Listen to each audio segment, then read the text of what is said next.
right, everyone. We are getting the show on the road. We are getting started.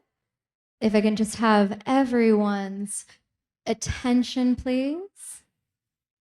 If I don't, I'm going to start doing some awkward dance moves, and nobody wants that. So, all right, everybody. Thank you so much. Really appreciate you all being here today. I'm deeply honored to stand before you today as we kick off the Summit on Homelessness. My name is Genevieve Lucas-Conwell. I'm the Executive Director of the Coalition of Homeless Services Providers. Today, we gather with a shared commitment to addressing one of the most pressing challenges of our time, and I'm honored to stand before you as we embark on this crucial journey together today. This summit is not just a gathering of minds. It is a convergence of compassion, innovation, and determination. In our midst, we have national leaders in the field of homelessness who have dedicated their lives to understanding, alleviating, and ultimately eradicating this complex issue. We also have the voices of those who have experienced homelessness firsthand, offering invaluable insights and guiding us towards a more empathetic and effective approach. The theme of our summit is clear. It's about systems change, and it's about engaging in genuine conversations with those who have lived through the harsh realities of homelessness. Our intention is simple yet profound: to collaborate, to listen, and to find practical solutions that will bring us closer to ending homelessness. Together, we have the power to drive change, to challenge the status quo, and to reshape our societies in a way that ensures every individual has a place to call home. I want to give a special shout out to our sponsors for making this event so special, including the County of Monterey, Montage Health, Community Foundation, and Union Pacific. As we embark on our journey today, we want to make you aware of a couple of housekeeping items. We will be hosting breakout sessions throughout the day. So to my right is the gallery room, and to my left is the Vista room. We have a room for new mothers just outside these doors to my right. If you are needing Spanish translations, we will have Spanish translators. Feel free to grab a headset from the table in the back from IT. We also have bathrooms right across the rotunda. If you need to take care of yourself, please do at any time. We also have a patio. We want to make sure that you're taking care of yourselves. Lunch will be available to everyone starting at 11:30, and lunch is provided by Dorothy's Place. Thank you, Dorothy's. Yes, indeed. They did a lot of work on that. And I saw the menu, it's tasty. As we go through this event, please take time to fill out the survey. There's a QR code on all of your all's tables. This QR code will lead you to a survey to support us in implementing a local community plan. And if you don't want to do a survey, we also have a community input session at the end of the day. Our conversation with services providers and landlord is unfortunately canceled, but please stay tuned. We'll make sure to reschedule something as special later on. As well as in your programs, you'll see that there's a couple of sessions in the Gavin room. They will now be in the Sunny Vista room instead. I now have the beautiful pleasure of welcoming our Continuum of Care Leadership Council Chair, Luis Alejo, and a special guest, Governor Newsom's Senior Advisor on Homelessness, Hafsa Kaka. Help me welcome them, everybody. Thank you very much. Good morning. What a great turnout, right? Can we give each other a round of applause for making this issue a priority here in Monterey and San Benito County? I'm very honored, and it's really beautiful to see such a great turnout here. I'm Supervisor Luis Alejo. I'm the chair of the Monterey County Board of Supervisors and also the chair of our Lead Me Home Leadership Council for our Continuum of Care for Monterey and San Benito counties. I want to thank you for joining us for this second annual Homelessness Summit. And we are at in-person capacity with so many local elected officials. We have state and federal leaders, and also our community, our faith, neighborhood, nonprofit, and youth leaders registered for this hybrid event. And we have many more joining us on Zoom as well. So this is definitely another outstanding turnout, and it reflects a tremendous interest from our local communities in being part of solutions here at home. So we hope that this will be an annual tradition that will continue to grow, and we'll engage more residents and our businesses. I do want to thank all our organizers here today, Genevieve and all the organizers. Can we give them a round of applause for doing such a tremendous job. Thank you for that. But we also want to acknowledge our partners, and Genevieve mentioned some of them, but I really want to thank our sponsors that if they couldn't join us here, they provided funds for us to hold this conference. So I want to acknowledge the Monterey and San Benito counties, the City of Salinas, the Coalition of Homeless Service Providers, the Community Foundation for Monterey County, Montage Health, Union Pacific, Natividad Foundation, the Central Coast Alliance for Health, Comcast, Anthem, Pinnacle Bank, and Community Human Services. And we hope to have more partners join us for next year's efforts as well. If we could give them a round of applause. Thank you. After devising our new 5-year plan to end homelessness last year, our leadership council directed that this summit be held to bring policy makers and community leaders together to get us on the same page about the new plan to help us better support and inspire each other to carry out the needed work in every part of our counties. Today, we are proud that both counties, Monterey and San Benito, and the cities of Salinas, Monterey, Soledad, and King City have adopted the plan, and we invite all other cities in both counties to join us as well. We are honest with ourselves. This work is not easy. It takes a lot of courage and bold leadership, and it's not going to be solved overnight. But we recognize that we need more homelessness champions that are willing to go the short and long distance to reduce homelessness in our communities and to carry out this work with compassion, dignity, and respect for those we aim to help. A true measure of a society is how we treat our most vulnerable, our homeless, our poor, and our marginalized. And I want to say that I'm so proud to work with many remarkable elected officials, nonprofit, and community leaders who elevate to that challenge each day. Together, we have made some great progress over the last 3 years, including reducing homelessness by 12% since adopting the 5-year plan. Thank you. We have opened our first ever share center, a homeless navigation center here in Salinas and Casa Nochebuena and Seaside. And we are moving for Project Home Key projects in Salinas and in King City that will create a couple hundred units of permanent supportive housing. We also have an additional shelter moving forward in the city of Monterey for the first time. And I also want to point out that the County of Monterey, our continuum of care, and the city of Salinas have worked closer than ever and have forged a very close partnership to carry out solutions together. And it didn't happen by coincidence. We have been very intentional because we know that collaboration is key in getting things done. Our efforts have now extended to King City and South County, and most recently to North Monterey County. We are collaborating for the first time with the County of Santa Cruz, the city, and the city of Watsonville on our first small homes project. But we know that even with these significant benchmarks, there's still much to do. And there's much that each of you here today can directly be part of in terms of our solutions and help us continue to make strides forward in addressing our crisis here at home. We also need to keep advocating for state and federal funding to build more affordable housing and permanent supportive housing for our most vulnerable. Our goal is that every city and every entity in both counties will have resources to be able to get their unhoused residents off the streets and into services, housing, and employment. In the 3rd year of our plan, which is this year that we're in, we have recently amended our continuum of care governance structure to allow more participation by the public. We are strengthening our CARS assessment procedures. We are amending our Lead Me Home plan and implementing our first ever youth systems, including our youth coordinated entry. And we will be conducting our next point in time count come this January to once again measure our progress on addressing homelessness. And we will be asking for your support once again to help have an accurate count as this county is used to draw down millions in state and federal dollars for our counties and cities.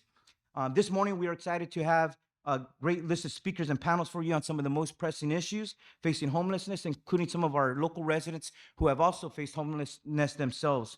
But I wanted to invite my colleague, I don't know if he's here, Kollin Kosmicki. Oh, perfect. I want to invite my colleague from San Benito County, Supervisor Kollin Kosmicki, who is the co-chair of our Lead Me Home Leadership Council, to share some words. And I have been proud to work with him in strengthening and elevating our collaboration between both counties. Can we give a big round of applause to Kollin? Supervisor Kosmicki. Thank you, Supervisor Alejo. What I've learned in my short time in this organization is that Supervisor Alejo brings an immense amount of enthusiasm to the table with these issues, and that's certainly what we need on this particular issue. It's appropriate we're all here together from all these different counties in the area here because homelessness is a true regional issue. Homelessness does not have borders, and so it is absolutely crucial that all of us work together, whether it's local government, state government, federal government, our nonprofit organizations. We all have to get on the same page on this issue. There really isn't, to me, a bigger test of humanity than how we are going to address homelessness and poverty going into the future. So I know there's a range of optimism when it comes to homelessness. Some people have given up altogether. They just have thrown their arms up in the air and they don't think we can solve it. Some people are perpetually frustrated. And then there are people like us in this room. We believe we can solve this issue. We absolutely must solve this issue. And we have to get on the same page. We absolutely must succeed in solving this crisis and find a real path forward. And yes, this is partially a housing issue, and I know that that is a big focus of this organization. Housing is a crucial element to solving the homelessness crisis, but I think we all know it doesn't end there. Aside from affordable housing and transitional housing and homeless shelter capacity, which I know Monterey County is working aggressively on, as is San Benito County. We have really aggressively explored options in San Benito County to expand our homeless shelter in the last several years. Our local government and nonprofit agencies are working very boldly on a range of transitional housing options. Like I mentioned, affordable housing options. Farm worker housing is a big part of this equation as well. But we also can't be naive to ignore the brazen fact that it's more than housing and it's more than the economy. This is a mental health issue. And so there are multifaceted elements to this, and we all have to prioritize taxpayer funds toward this side of the equation as well when it comes to mental health, behavioral health, and really treating these issues at the core where they start for a lot of the folks around the street. So we have a big challenge ahead of us here. And like I said earlier, we're all here in this room because we believe we can solve it. We believe that there is a solution to this issue, and we have to start chipping away. And I'm very proud to say that this organization has started chipping away, and it shows in the numbers that we'll talk about here today. But again, it's a regional issue. So San Benito County, we gotta really put our foot on the pedal because our numbers have really haven't really necessarily declined while they have in other counties around us. And so that will be a big priority of mine, and I know my colleagues going forward. Other than that, I just want to welcome you all here today. I know staff did a great job putting together this, this really great day of activities and speeches and all this. So thank you all for being here, and I'm proud to be a part of this organization. Thank you. And I forgot to mention, we have Hafsa Kaka here from a senior advisor on homelessness at the Office of California Governor Gavin Newsom. Good morning, everybody. What a wonderful show out. My name is Hafsa Kaka, and I am the Senior Advisor on Homelessness for Governor Gavin Newsom. And I'm humbled today to be here to speak to all of you. I think the first thing that really resonated with me when I first came was the lead me home. What an amazing theme. And when I see that, the first thing I see is that there's a lot of leaders in the room. There's a lot of folks who have sacrificed a lot of time and effort to this cause of addressing homelessness and housing. And so I just really want to be able to acknowledge you first and foremost for that. So if you could give yourselves a round of applause.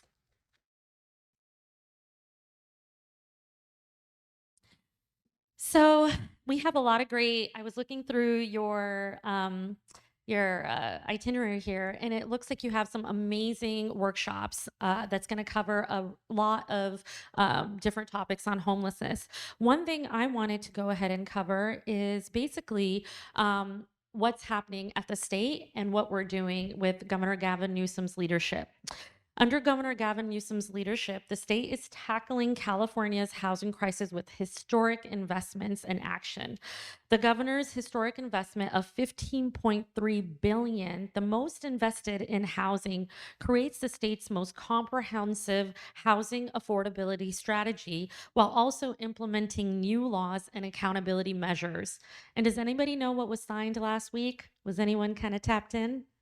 The Mental Health Reform Act in LA. Amazing and beautiful. And as Supervisor Kollin had said, it's not only housing and homelessness, but also behavioral health services and mental health services to support.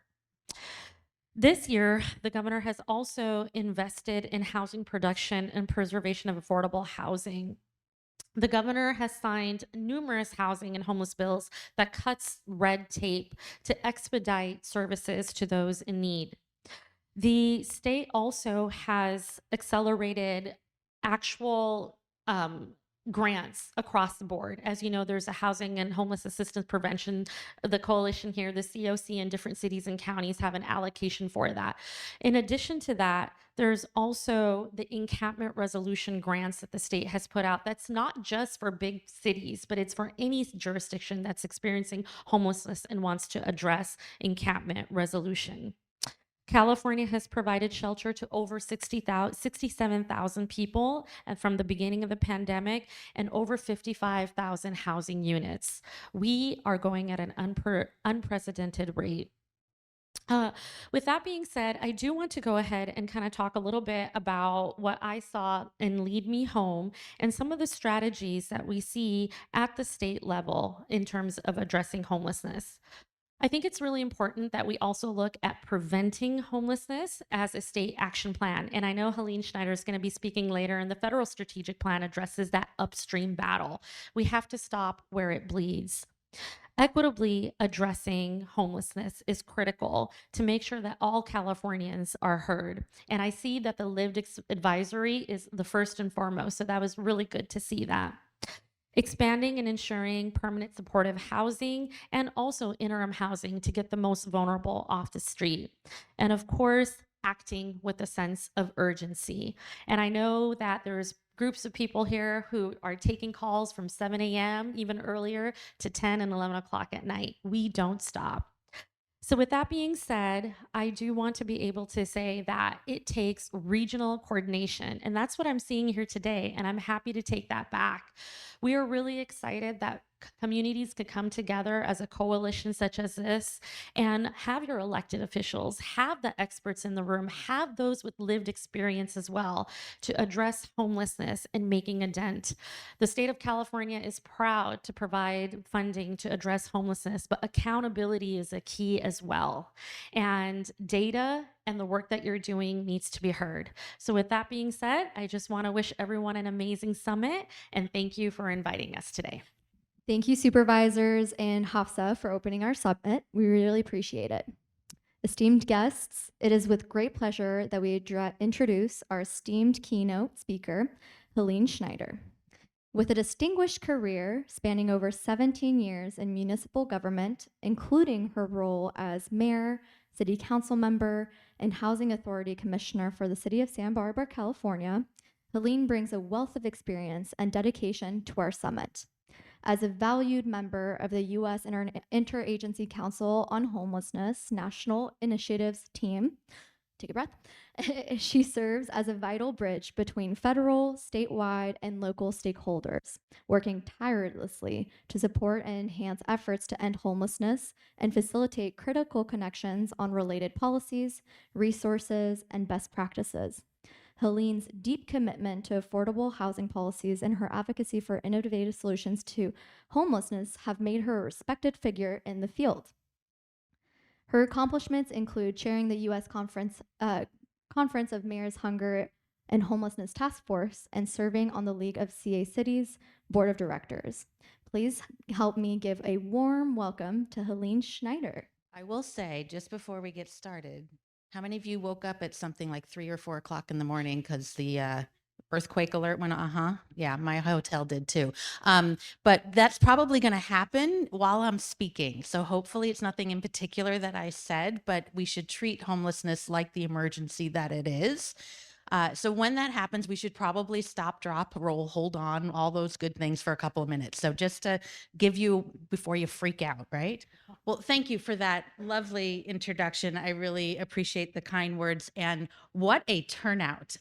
Really, really impressive. We got breakout rooms that are covered right now for people who are listening in. We have people who are streaming online. So hello to everyone out in the worldwide clouds, web, whatever you want to call it. But really, I first want to thank Genevieve for your leadership, for putting this together and for connecting with you. And I know whatever tomorrow and the days beyond bring. I know it's going to be amazing. And to thank you so much for your leadership right here in Monterey County that have reverberating effects all throughout the state and the nation. So thank you, Genevieve, very much. I also want to acknowledge, I know online this morning and in the room, we do have some other federal partners here, and I want to acknowledge Ed Cabrera, who's here, who's the HUD Field Office Director for the Northern California office. So Ed, good to see you here. So if you have any issues with HUD, there he is, not me. If you have any compliments, I'm open. No, I'm just kidding.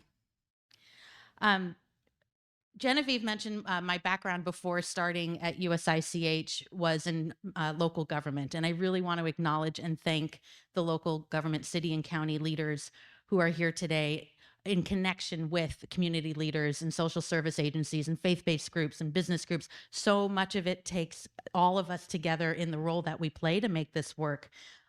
When I served as mayor, there were a few people who I interacted with on a regular basis, off and on, with their struggles with homelessness. And I'm not a social worker. Bless you who are. That is hard, hard work. But sometimes there are a couple people I wanted to mention. Andrea is one of them. I never saw Andrea until something went wrong. And all of a sudden she'd show up at City Hall, she'd show up at public comment. She would ramble kind of conversations with her 2 minutes, but she had a good point, right? And to try to figure out what it was and then to try to connect her to whatever it is that she needed. And then things would be fine again. And then something would happen and I'd see her again. She was a great poet too. I have some of her poetry, but that, kind of constant reminder of the real life situations that happen. And then there's Sheila. Sheila, do you remember when there were Borders bookstores around, right? Remember those? We had one on State Street in Santa Barbara. And Sheila, lovely woman, I think in her 50s, she had a shopping cart filled with her stuff, sitting on a bench most days right outside Borders. She would either draw or knit or crochet, something like that. Not doing anything but a presence, right? And we got a lot of emails and comments about this presence downtown. And she knew who I was. I knew who she was. She'd say, "Hello, Mayor," as I walk by, kind of thing. And she would come to City Hall each night or most nights to plug in her iPad or her phone to charge it at night, kind of thing. So, she was a regular, her presence. And lovely, calm, sweet woman who needed some major help. She had family in town she did not trust. And one day I was coming to City Hall and I realized I had not seen Sheila for a long time. And it made, I had to think about that. I thought about, I hadn't seen her, right? Like it had been a while. So I reached out to one of the street outreach workers, interacting with her. And I said, "What happened to Sheila?" And it's like, "Oh, she finally said yes to housing." And it took a long time. And there was a place the City Housing Authority converted. It was like a motel. It's like a home key before there was home key. They converted this motel into permanent housing. The city put in redevelopment agency funds when that thing existed ages ago, to make it work. And soon after I talked to the street outreach worker, there was an open house there and I got to go. And there she was sitting outside her room knitting. And she looked up, said, "Hello, Mayor Schneider, how are you?" Same thing, right? And it made me think about how much it takes and how many people had to interact with Sheila or with Andrea or with whomever the name is to make something happen. And then when it works, it's invisible. And sometimes the general public does not see what it takes to make it work and how we need to tell our stories better about what does work, because what people see is when things fall through the cracks. And it's typical with public comment or comments, or, you don't call customer service to say thank you for the work you do each and every day. You call customer service when there's an issue, right? Same thing goes with letters, public comments, public meetings, town halls, right? You're focusing on challenges. But I think we need to acknowledge the work of every day and how hard it is, and that success is invisible, and that we need to rise up and shine a light on those things. So I wanted to bring that up in the context of what I wanted to talk today about the U.S. Interagency Council on homelessness and our federal strategic plan, and kind of the themes about what does it take, right? What's that secret sauce? And a lot of it's right here in this room. You are a small but mighty coalition here. My gosh, the work that you've been able to do in Monterey and San Benito counties, you have all the right players in the room interacting with each other, putting summits like this together. So, so, so important. That political will is really important. Political will not only about the elected officials.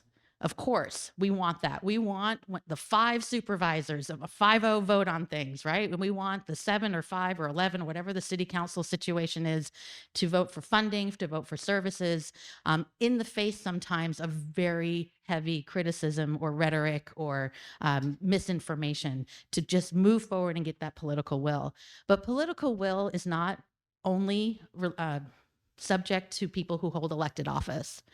You all have some form of political will in some capacity in your realms of experience, in your realms of accountability, realms of authority, whatever that may be.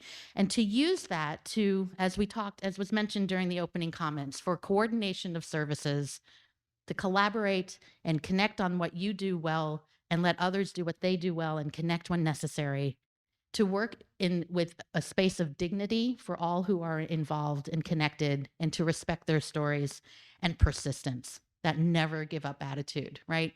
Sheila was asked 30, 40 times, not just asked, but talked to, engaged with, I mean, whatever adjective you wanted to talk about. I mean, she was there, and it took a long time to make that happen. So that is the big picture.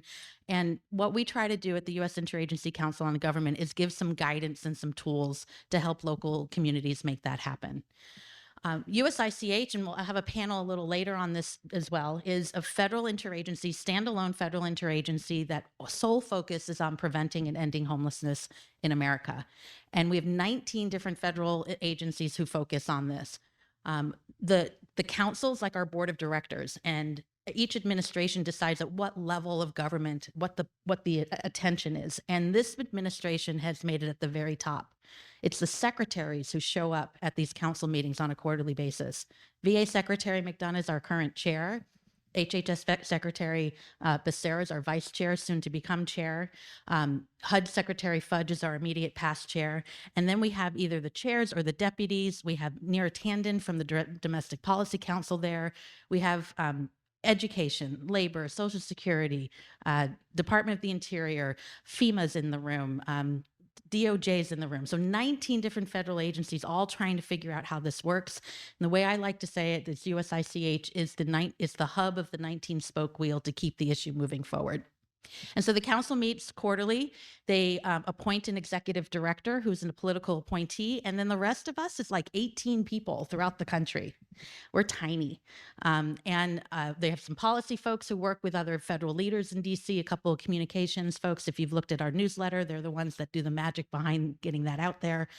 Some administrative staff. And then I serve as a member of the National Initiatives team as a senior regional advisor. There's 6 of us around the country, and our goal and our job is to connect what happens at the federal level in local communities, but much more importantly, hear what's going on in local communities so we can bring that information up to the federal level and work on peer mentorship or work on peer connections, figuring out best practices around the country. The other part USICH needs to do in terms of this guidance, by statute, we're required to put together a federal strategic plan. And have any of you seen it? Do you know if you've seen it before? It's called All In. It was put in last December, and it has this massive goal that is going to take all of us to all in to make it happen, with the goal of reducing homelessness nationwide 25% by 2025.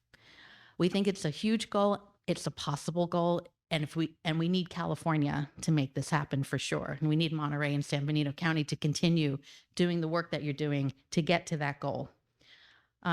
This is a long-term plan, and it's intended to support and promote real systemic change that will lead to a nation in which no one has to experience the tragedy and indignity of homelessness, and everyone has a safe, stable, accessible, and affordable home.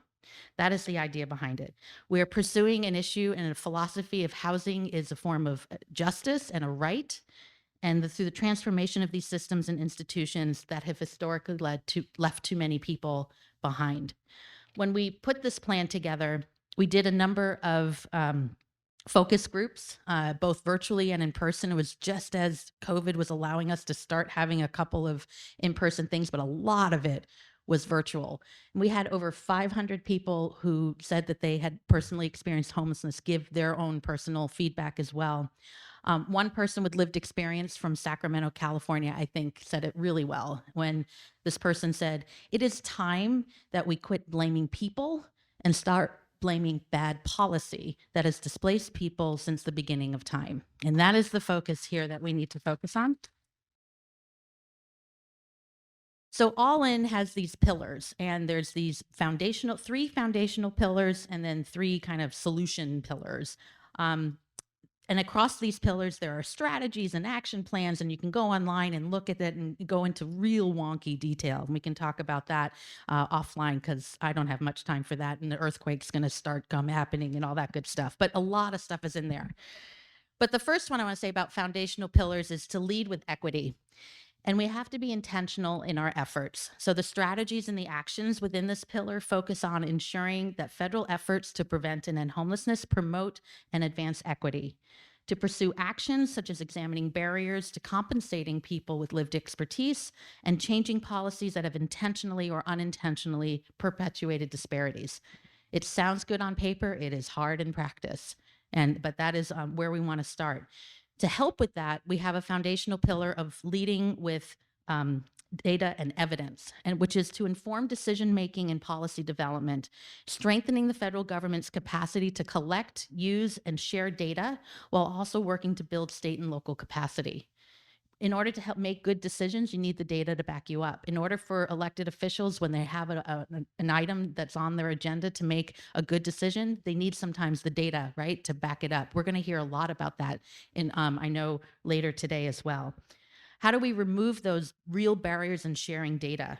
How do we engage in efforts to identify more effective ways of collecting data on subpopulations that have been historically undercounted, like older adults or people with disabilities, the LGBTQ community, homeless youth, Latinos, people with HIV? How do we make sure we get the good data that's good quality information?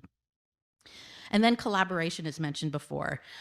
Wherever I go, I try to tell people to give your COC some love, right? They have a lot of work and do a lot of the work. They get some money, but they don't really have a lot of authority in the same way that other agencies that get direct funding do. And yet it is all on them a lot of time to put out the information and get the work there. It's so important to collaborate with your continuum of care.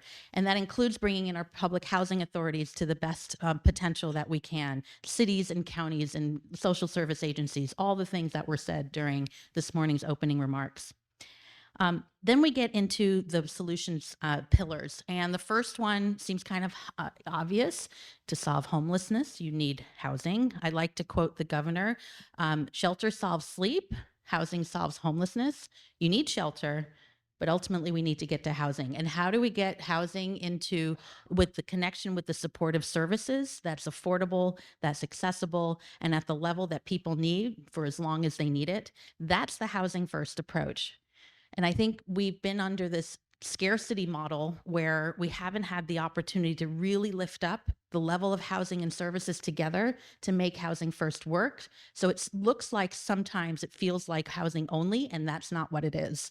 Housing first is getting people to have a safe place each and every night that they can call home, that they're comfortable with, that they can then focus on whatever it is that they need focusing on, whether it's about substance abuse rehabilitation, mental health care, a job issue, whatever the situation is.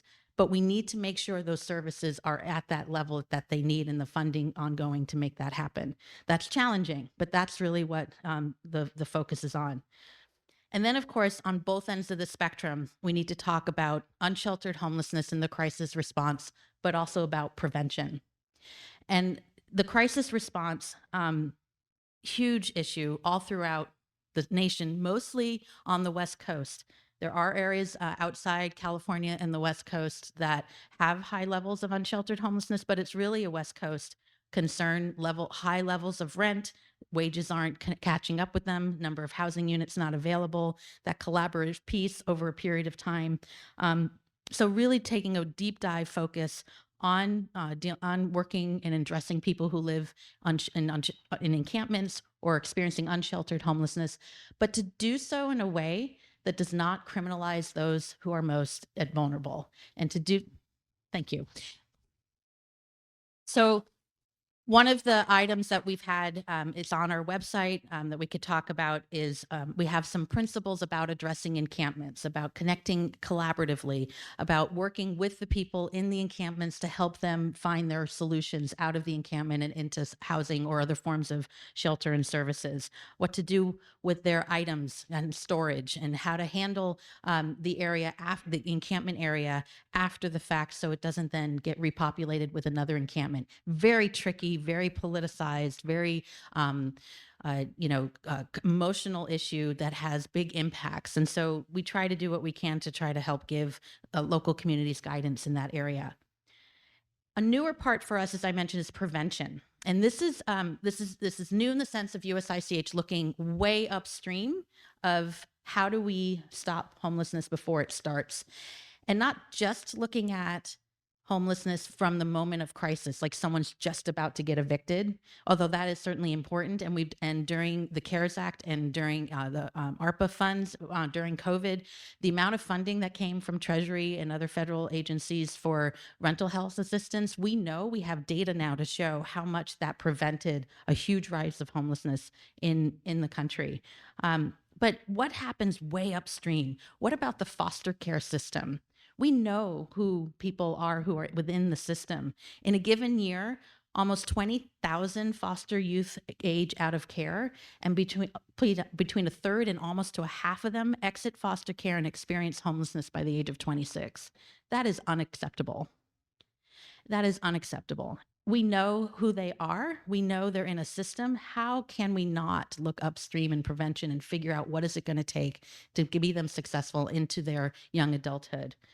In veteran homelessness, 6.9% of the adults experiencing homelessness are veterans. And veteran women are more than twice as likely as non-veteran women to experience homelessness. We know who the veterans are. They are part of the VA. And we've seen great success with veteran homelessness going down. Since 2010, veteran homelessness nationwide has gone down more than half. Why?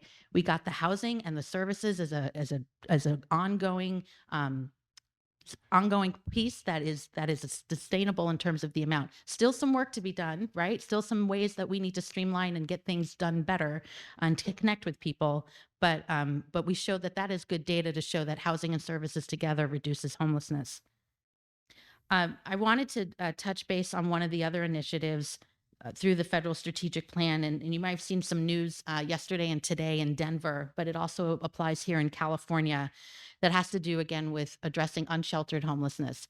And this is an initiative we call All Inside. So we have All In, which is the federal strategic plan, and then we have All Inside. California, I know, has a phrase, California for All. And then Los Angeles, who's one of the communities that's part of All Inside, Mayor Bass's thing is Inside Safe. So I just say Californians for All Inside Safe, and I think we're got it down. That's for the part for LA. But on May 18th, we launched this initiative. It's a place-based approach that includes the state of California. The other communities are LA in particular, Dallas, Seattle, Chicago, the Phoenix metro area, and then as of yesterday, Denver. And the idea behind here is to create an innovative and tailored support to participating communities through 2024, the end of 2024, where we embed a federal employee in each of these communities to really focus on the wonkiness of policy that leads to gridlock, and to get rid of that gridlock, that bureaucracy busting kind of work. Deploy teams and have people throughout our federal agencies dedicate time to focus on what is it going to take to make it easier for people like you across the room doing the work on the ground to get people from homelessness and into housing with supportive services, to get it faster, to get it less expensive, to make sure that if you're if you're abiding by one policy over here, you're not violating another policy over there, to really streamline those kind of pieces. Trying to also figure out how we can convene philanthropy, private sector, other communities to identify these opportunities. So with California is it's the only state in it. And because we wanted to acknowledge and recognize the amount of state investment that's going on in communities throughout California, and what can we do to then make sure that the state policies and federal policies together are working as best as they can. So we're in the state of California, the way we're focusing on it is through a people-based approach, looking at veterans, looking at youth, which are aged 18 to 24, I believe, and then older adults, which is 50 and plus. I'm over 50, and so it's like, okay, but I guess I'm an older adult. But older adults, veterans, and youth age 18 to 24. So the scope of the project will be to identify ways to reduce federal barriers that might be currently preventing them from accessing housing or services. So for an example, you have some, HomeKey was an example that came up where the governor and the state legislator put out a significant amount of money for communities to renovate or purchase a motel hotel, convert to permanent housing, and they waived CEQA review for this, the California Environmental Quality Act. Well, some of these same projects that communities were looking at, because of the funding stream related to it with the federal funding, then sparked NEPA, the national, so it's like, well, you fixed one, but what about this over here? So what are the things that we can do to streamline those areas? So some questions I'll leave you here with that would be very helpful in getting us to the bottom of this and really figuring out what we can do. It's wonky, I know it, but we know when we get this kind of really detailed kind of work done, we can really make things work better for everyone. So think about those three populations in California that we're focusing on. And are there any federal barriers that you can identify that hinder access to housing and or services? I know one answer is we need more money. I wish I could wave a wand and give that to you, but that's not one of the, but like, look at the policy issue, look at the structure and moving forward. For these federal barriers identified, do you have any examples from your community on how those federal barriers could be reduced? The more specific examples we can bring to our federal partners, the better communication and kind of creativity we can come around to figure out how to make this work better. Are there any federal waivers that have been implemented in your community for these three populations that have helped improve services? What happened during COVID that we were able to do that have now been closed off now that the national emergency declaration's been is over? So what could be implemented on our end? So things like that, and please do reach out to me to see what is possible. And then my job is to connect with our federal team leads who are covering California. There's also one in Los Angeles, so focusing with both of them and helping move these pieces together. Cody's here as well. You're going to hear him a little later on the panel, and he's been very much involved in this. So again, I just want to, come back to that political will, the coordination, the collaboration, the dignity of the work, and to work with dignity and respect all of those who are involved in this work, and that persistence. And I'll end with one more story that happened in Santa Barbara. This was related to our police department has a street outreach component to it, restorative policing component. And they met with this woman who in 2017, the happy story at the end, and in 2017, she reunited with her 3 children after they didn't know where she was for more than 10 years. What happened was she went missing from Valencia. This was back in 2006.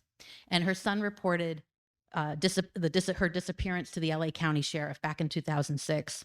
It was entered in a statewide database. Detectives were trying to follow leads. They got nowhere. Little did we know in Santa Barbara, this person was in Santa Barbara. She could not remember her name. She was 68 years old. She had severe memory loss. She called herself Mary. She didn't know her social security number. She did remember she had 3 children. She slept outside the library pretty often. She worked with various organizations, Doctors Without Walls, our restorative policing program, maybe went to the shelter once in a while. And in those times, that engagement, trying to figure out who, it's like, is it Mary? Is it someone else? But she would say, I don't remember my name. She was at the PATH, the local shelter, for almost a year, consistently connecting with providers. And one day she was able to tell someone, "My name is Gabrielle." And she gave her full name. So the Santa Barbara Police Department went to the missing person database, and lo and behold, there she is. Connected with her family. She went back to Colorado. She met her grandchildren for the first time. And someone from the department said, you know, this is a story about an entire community keeping this woman safe, taking care of her, not giving up hope. And at the end, we have a miracle. And that's the work that you do every day. I want to thank you for that. And I'll end by another person during our federal strategic plan, and what this person said. It's from Fairbanks, Alaska. And it's about, really, in all the work that you do, to please take the time to take care of yourself and how important self-care is for you and your team. And this person said, direct service providers are soul-crushingly tired. Please reach out to them. Please listen to them. They need to know that people in power support them and want to improve their broken systems that they're working in. So thank you for that, for the work that you do each and every day. I'll be here all day, be happy to talk with you, and I hope this is the beginning of many conversations into the future. Thank you so much. Welcome, everyone, to the first panel of our learning session number 1. Want to make sure that everyone's in the right room. This will be federal and state strategies and the impact on local decision making. So thank you, everyone. I'm Kurt Shockey. I'm the executive director of the Veterans Transition Center, a local nonprofit that serves veterans and their families with housing and all the wraparound services. And I'm also the president of the local coalition. So we're delighted to have you here. We're delighted to kick off our first panel with a very distinguished group. So the moderator for the panel will be Roxanne Wilson, who is the former executive director and is currently the County of Monterey Homeless Services Director. You've met Helene Schneider. So Helene, if you would please come up, the Senior Regional Advisor at the U.S. Interagency Council on Homelessness. Cody Ziegler, the Director of Statewide Policy at the California Interagency Council on Homelessness. Justin Garrett, the Senior Legislative Advocate for the California State Association of Counties. And then, of course, Genevieve Lucas-Conwell, who is the ED for the next 16 hours or so. So, Roxanne, over to you. Thank you so much, Kurt. Good morning, everyone. What an incredible and rare opportunity we have today here in Monterey County. I don't think for the 10 years that I've been in homelessness have I ever seen federal, state, a representation of all the counties in the state of California and our local continuum of care on the same stage, talking about how we're going to do this together and how we're going to do it independently. So welcome.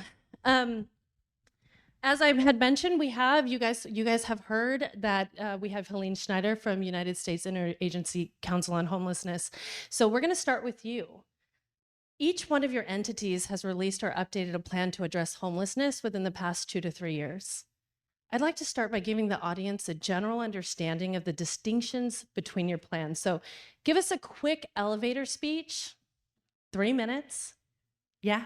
Well, I think I can give most of my 3 minutes to everyone else, because you just heard about the federal strategic plan, and I'll just mention here how important it is about the plan all in to leverage and connect with the state and county and local plans. And so that's part of the guidance we also can give as your senior regional advisor into local governments. But that huge piece of coordination and collaboration is key as part of the federal strategic plan. But you just heard me for half an hour on that one, so I'll turn it over to Cody. Thank you. I will take some of your 3 minutes. And I already asked Roxanne to cut me off if I'm going too long. But yeah, good to see everyone. Thanks so much for having us here. I'm Cody Ziegler. I work for the California Interagency Council on Homelessness. So I actually was going to introduce what we do, but I'm just going to say ditto to what Helene said.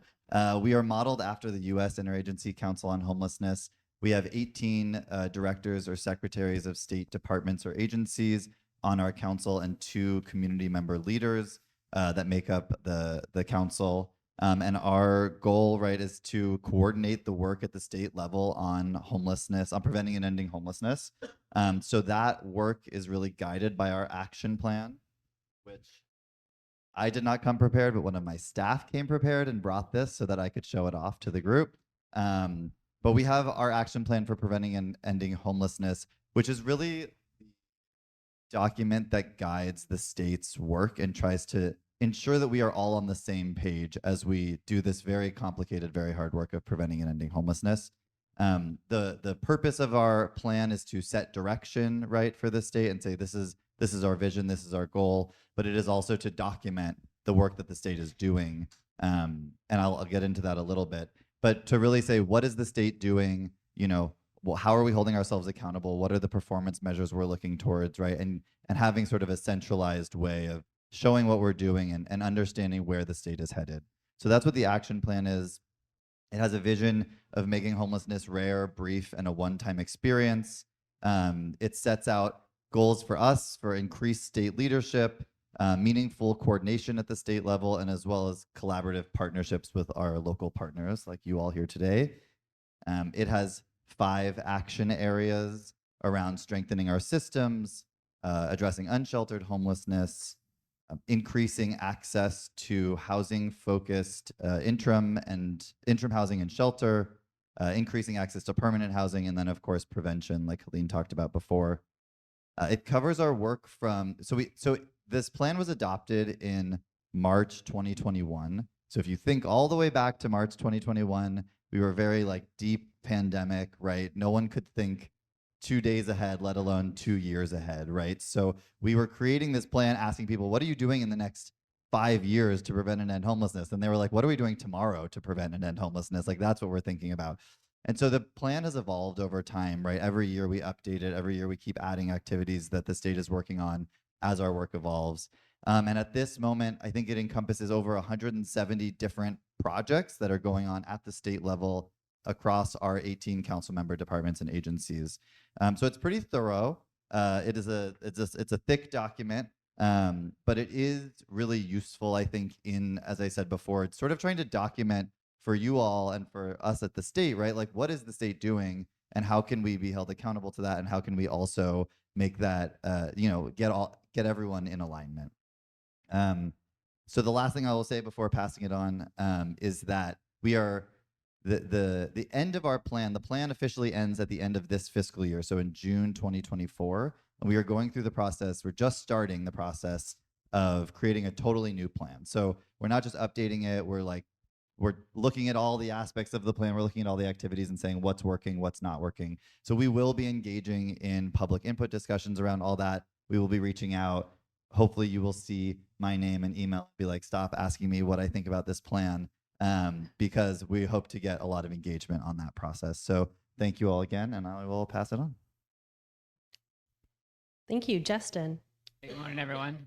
So CSAC is the representative for counties at the state level and at the federal level for policy and advocacy. So we represent all 58 counties. We are the voice for county boards of supervisors, and we recognize fully the crisis that homelessness is around the state. And so we really took on the initiative in a bigger way than we have on other policy issues over the past year. So the end result of our work is the at-home plan, which I'll talk through what that is. But it came from the counties up. So we had several county work groups, both a board of supervisors working group, and then another working group with all the key departmental directors. So social services, behavioral health, public guardian, sheriff, parole, homelessness coordinators, CAOs, all involved, all sharing what's going on in their county at the local level. We went through, an inventory of the programs and funding streams that are out there. We did a full county survey, just trying to understand everything that's needed to change, to transform, and so we can all collectively do better in our homelessness response. And so I want to thank Supervisor Alejo for his leadership, both in several roles during that review and input process. He really shared a lot of the great work that's happening here in Monterey and San Benito County, and so that's definitely reflected in the at-home plan. So it was released in March. It stands for Accountability, Transparency, Housing, Outreach, Mitigation, and Economic Opportunity. And so within each of those pillars is a series of policy recommendations that CSAC will plan to engage on and support in partnership to further our efforts on homelessness. So with accountability, this is really transforming the way, the collaboration, the accountability for the funding, just making sure it's used as effectively as possible. With transparency, this is about data, strengthening our data systems, both in terms of what's collected and how it's shared and utilized. With housing, this is, building more affordable housing, making sure there's more housing available for all the different high needs populations, older adults, those exiting foster youth, those with behavioral health conditions. With mitigation, or sorry, outreach is next. With outreach, this is about the encampment response. So reaching out, supporting the workforce, supporting those with lived experience, and just helping the services work better. With mitigation, this is really about prevention. So, all the great county health and human services programs that are out there helping to prevent more individuals from becoming homeless. And then economic opportunity is about helping those who are ready for self-sufficiency, providing job training and opportunities, and then strengthening, SSI and SSP benefits for those who may not be able to enter the workforce. So with At Home, we're very excited about it. We've done a lot of great work over this past year, which I'll talk more about in future questions, but this is the county and the CSAC plan to really transform the homelessness response in California. Thank you so much, Justin. And now I'm going to pass it on to Genevieve. The local plan means a lot to me, clearly, but I definitely love the work that you guys have been doing. So can you also share what the local plan is all about? Absolutely, I can. So one of the reasons why it means so much to Roxanne is because she led the effort for our Lead Me Home plan. So after the summit, our Lead Me Home plan, there's a parallel, right? Lead Me Home Summit, Lead Me Home Plan. That's the name of our COC. The Lead Me Home Plan is a 5-year plan to reduce homelessness by 50% in our region by 2026. The plan was started in terms of coordination with our different stakeholders in 2020 and started in 2021. The stakeholders that were involved in that conversation was our Leadership Council, that's our Continuum of Care Board, City of Salinas, which is the Emergency Solutions Grants recipients, as well as folks with lived experience. We want to make sure that anytime we're creating a strategic plan, it's a document for the community, by the community. That's really, really important to us.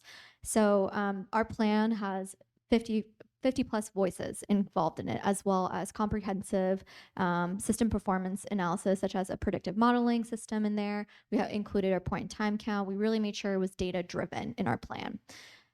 In 2020, we decided we wanted to really focus on 3 different areas in our Lead Me Home plan.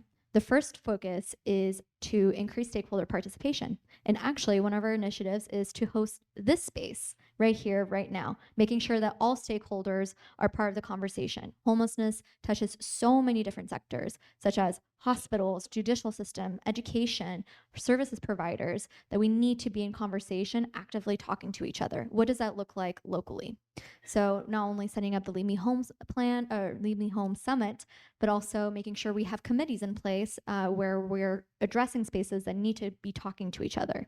Youth systems providers, for example.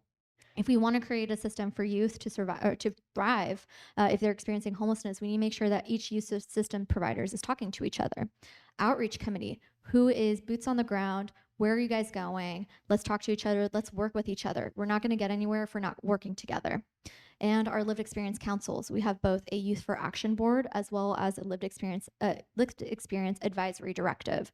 So we're really making sure that we have active participation from everyone in our community where homelessness is affecting that community.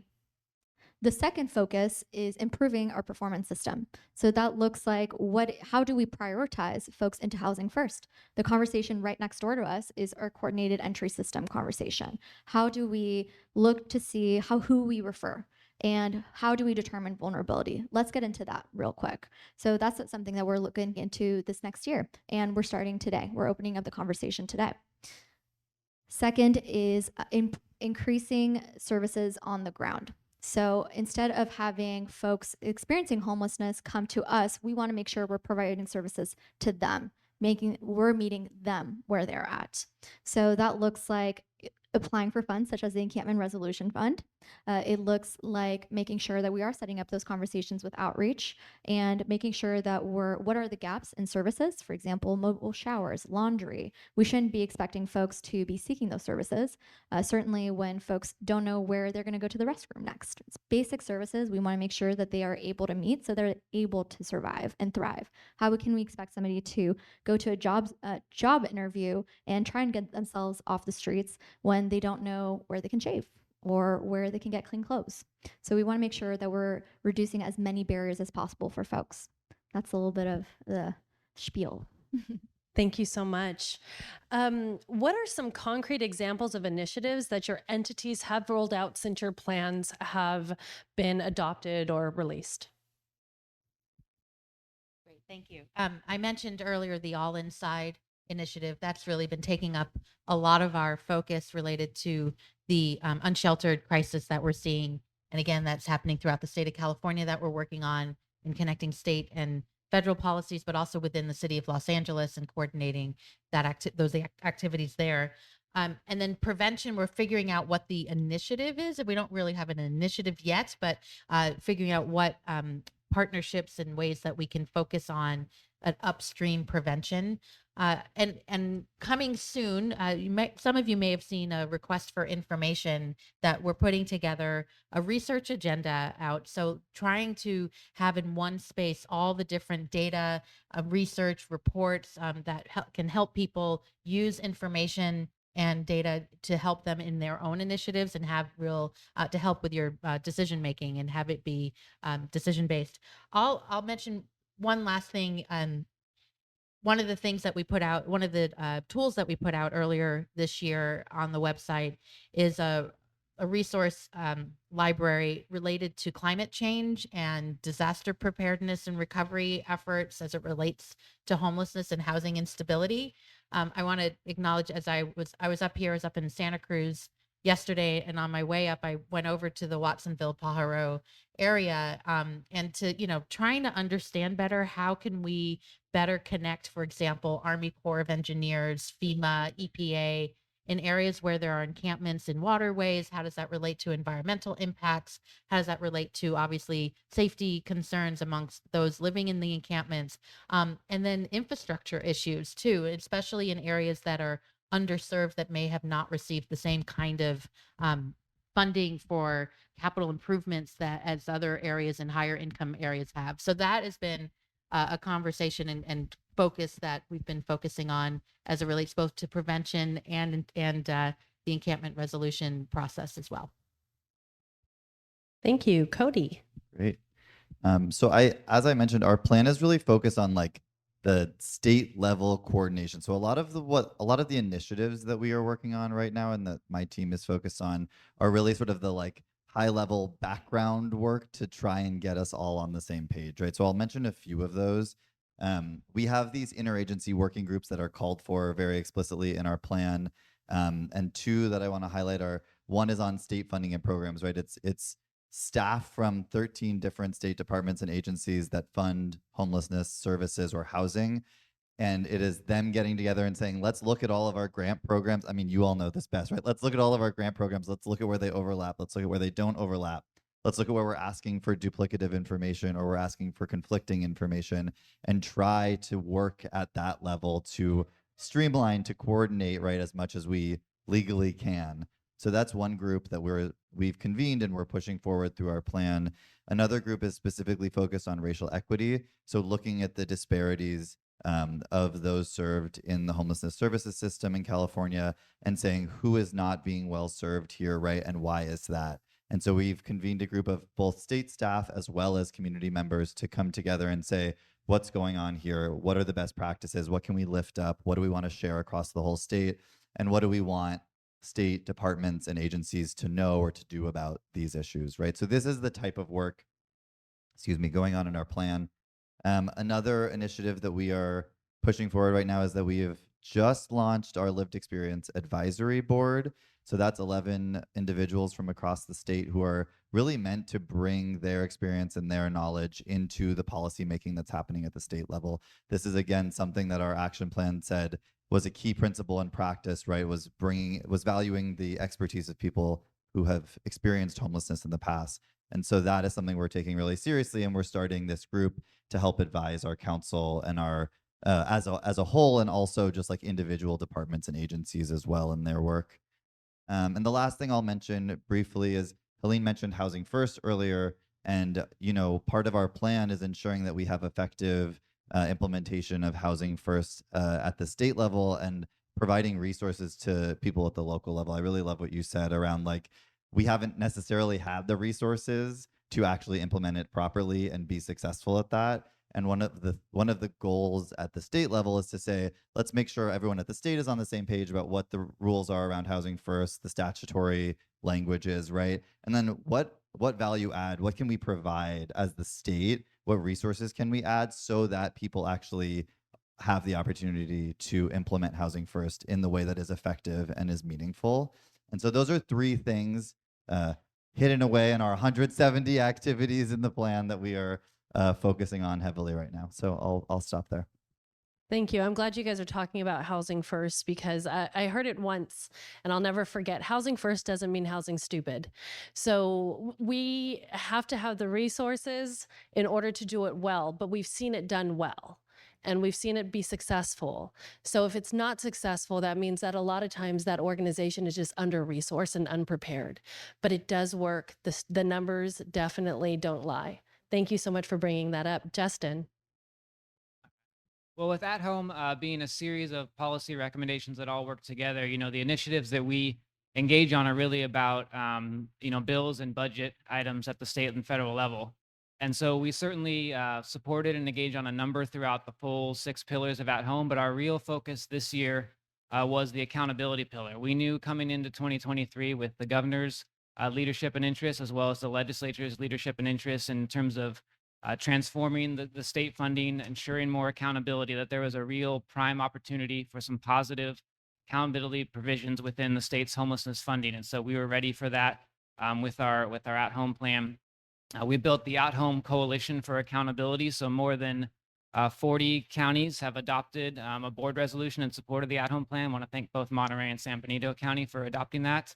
And then we also had 70 plus overall organizations, community organizations, business organizations, other local government partners that were in support of the coalition as we pushed at the state level for some significant accountability changes. And we appreciate the openness of the governor and the legislature in terms of hearing the voice of counties and what accountability could look like with the HAP funding.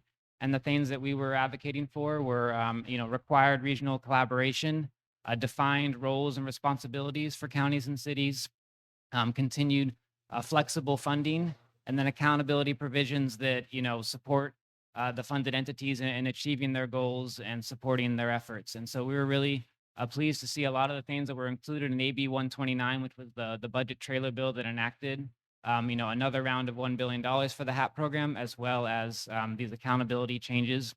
We think it provides a great opportunity for everyone around the state to continue making significant progress in addressing the homelessness crisis. And so that was our big focus as our At Home initiative this year. I want to take a pause because sometimes we speak in acronym alphabet soup. Raise your hand if you know what HAP is. Raise your hand if you don't know what HAP is. Okay, HHAP is the Homeless Housing Assistance and Prevention Program. It is a state funding source. It is not guaranteed, but so far the governor has had 5 rounds.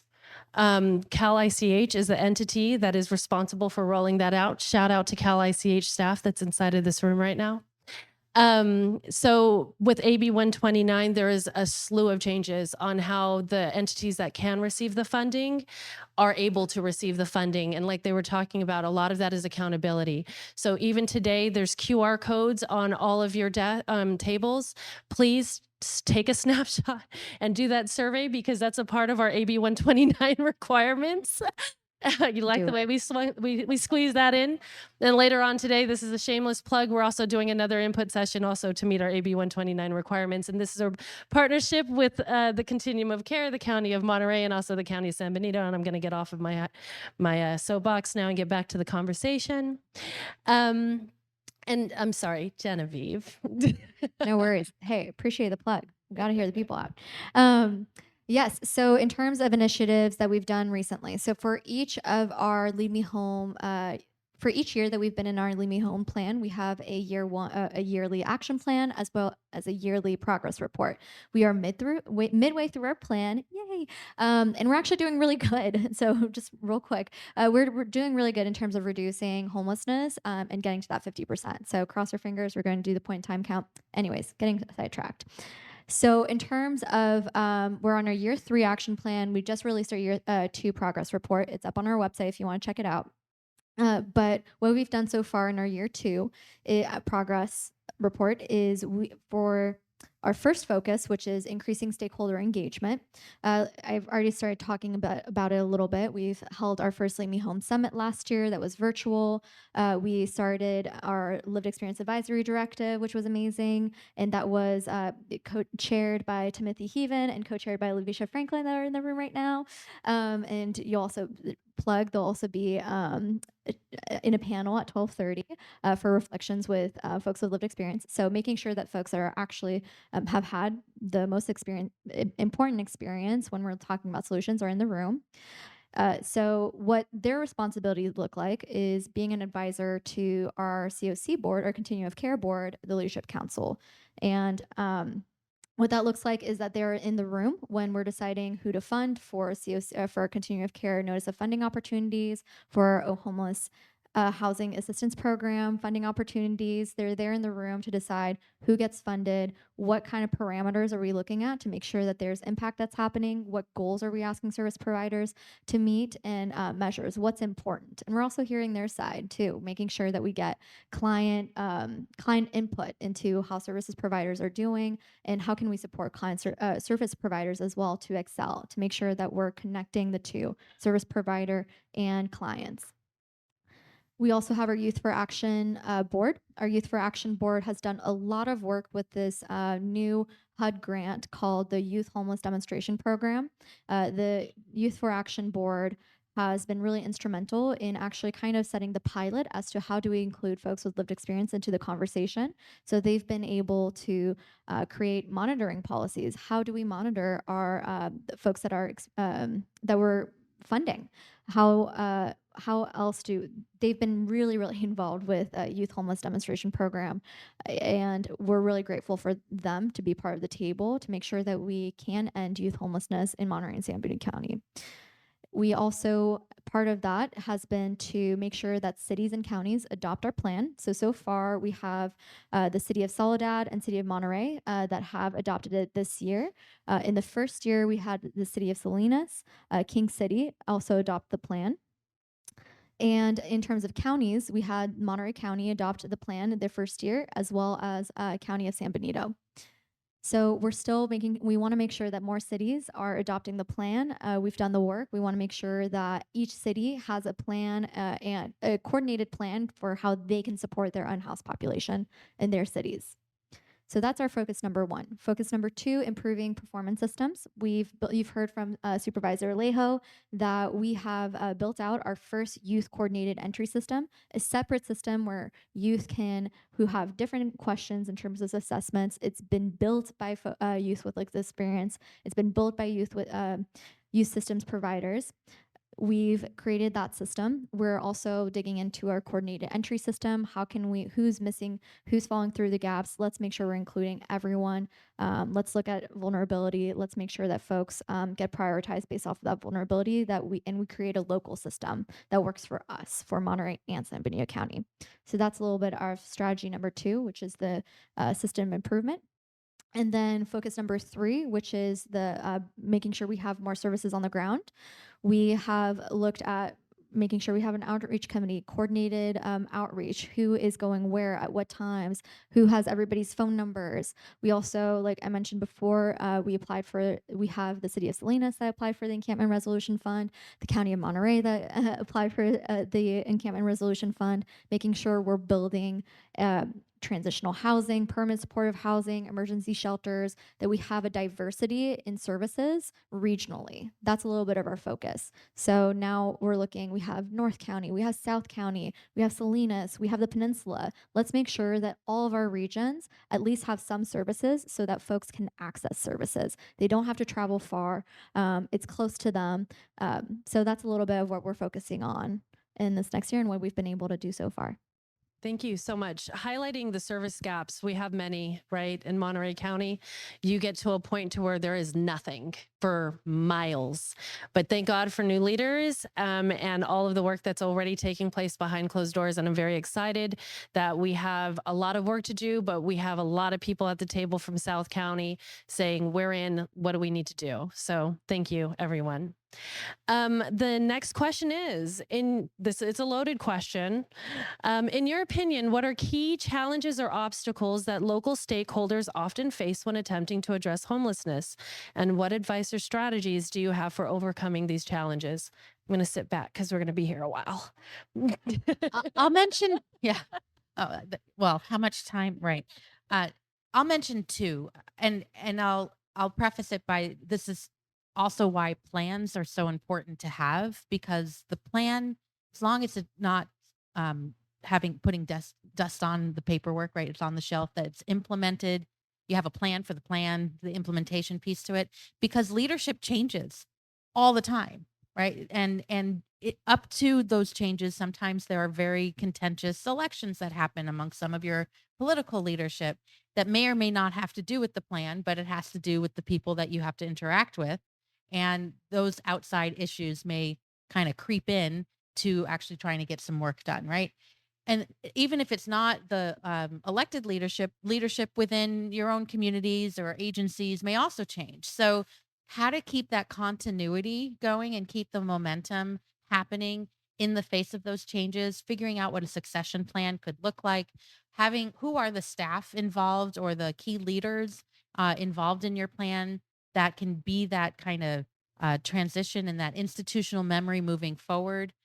That is so, so important. And to have a document like a plan that had the community input and will and upfront piece, upfront to say that this is how we're moving forward, really then helps bring in new people in and training them to get acclimated to what the plan is, wherever it is in its stage of implementation. So that's it happens all the time everywhere. We shouldn't be surprised about it, but it happens like, oh, it's that so-and-so and that important seat's no longer there. What do we do? I mean, this happens everywhere all the time. The other one I think really challenging is what's become, unfortunately, the politicization and the rhetoric on the issue of homelessness and how to handle it. That it feels like a zero-sum game in some areas, or the vitriolic social media that happens that really weigh down not only on those doing the work, but gives a lot, puts up a lot of pressure. And with that, how I address it, I have a term that I like to call froth. Like, I like my cappuccino, right? Cappuccino has a lot of froth in it. It's kind of nice, but it's not much substance to it. It's airy, it's hot, it has a lot of bubbles, it has, it goes all over the place.